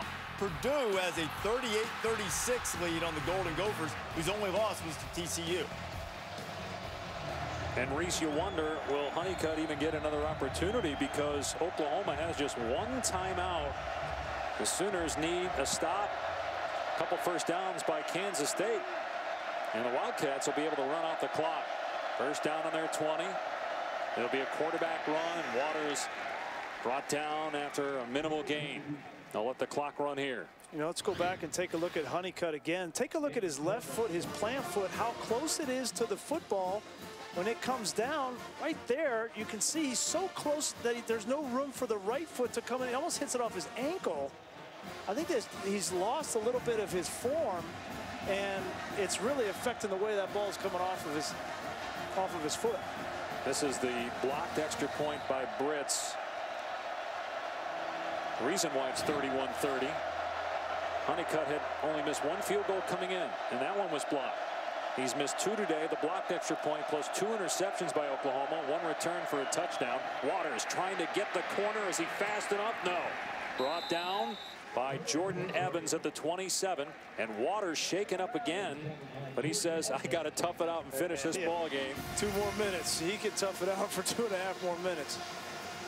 Oklahoma not going to use its timeout. It will if they can stop Kansas State on 3rd down. Again, right down on that right shoulder.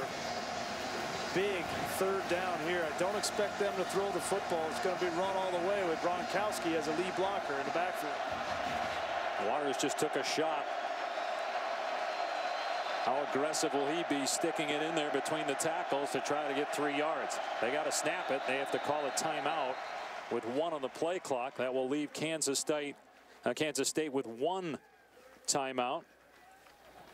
2:22 on the clock. 1-point lead for K-State, trying to win in Norman for the 2nd straight time.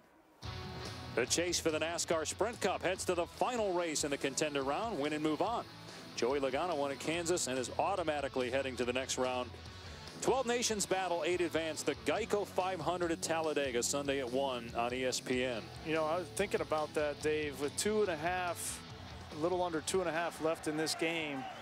I think you got to try to get this 1st down. You can't just afford to run it, and because Oklahoma's going to call a timeout and have over 2 minutes left in the game, and the way that they went down so easy on offense, I think you got to throw the football here if the look is there, because you're going to have man-to-man coverage. You know you're going to have man coverage. Sexton has been clutch for you the last month of the season, and you still have Tyler Lockett. You have got to try to get a 1st down here and win this game on offense if you're Kansas State. But if it's an incompletion, I understand. But you're kicking it with 2 minutes left, and they have a timeout. Boy, they didn't get out of the huddle from the sideline quick enough. They have to burn another timeout. Well, I get what you're saying. You throw the ball and you get a completion, and the game's probably over because Oklahoma can only stop it 1 more time.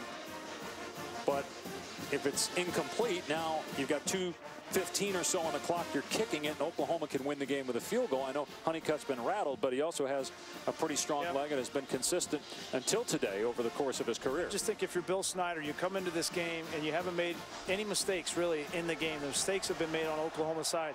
You came in here to win the game, and if you decide to try to run this football, you've shown in the last 2 plays that you can't just run the quarterback and get a 1st down. You have to throw the ball here and feel confident in your passing game to get a 1st down to win the game. Kansas State's out of timeouts now. 3rd down and 3, getting the check from the K-State sideline. Waters will throw, and it is caught for a 1st down by Sexton. Well, you said it. He called it, and they converted it.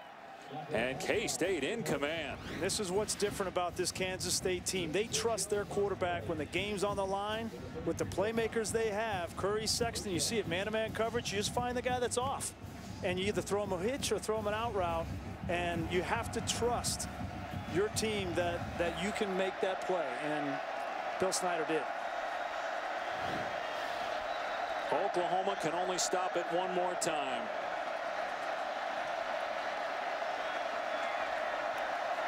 They'll give it to Jones. He gets about 3. Oklahoma will use its final timeout here. Well, a final timeout and a lot of frustration on this Oklahoma sideline, guys, both between Bob Stoops and Mike Stoops.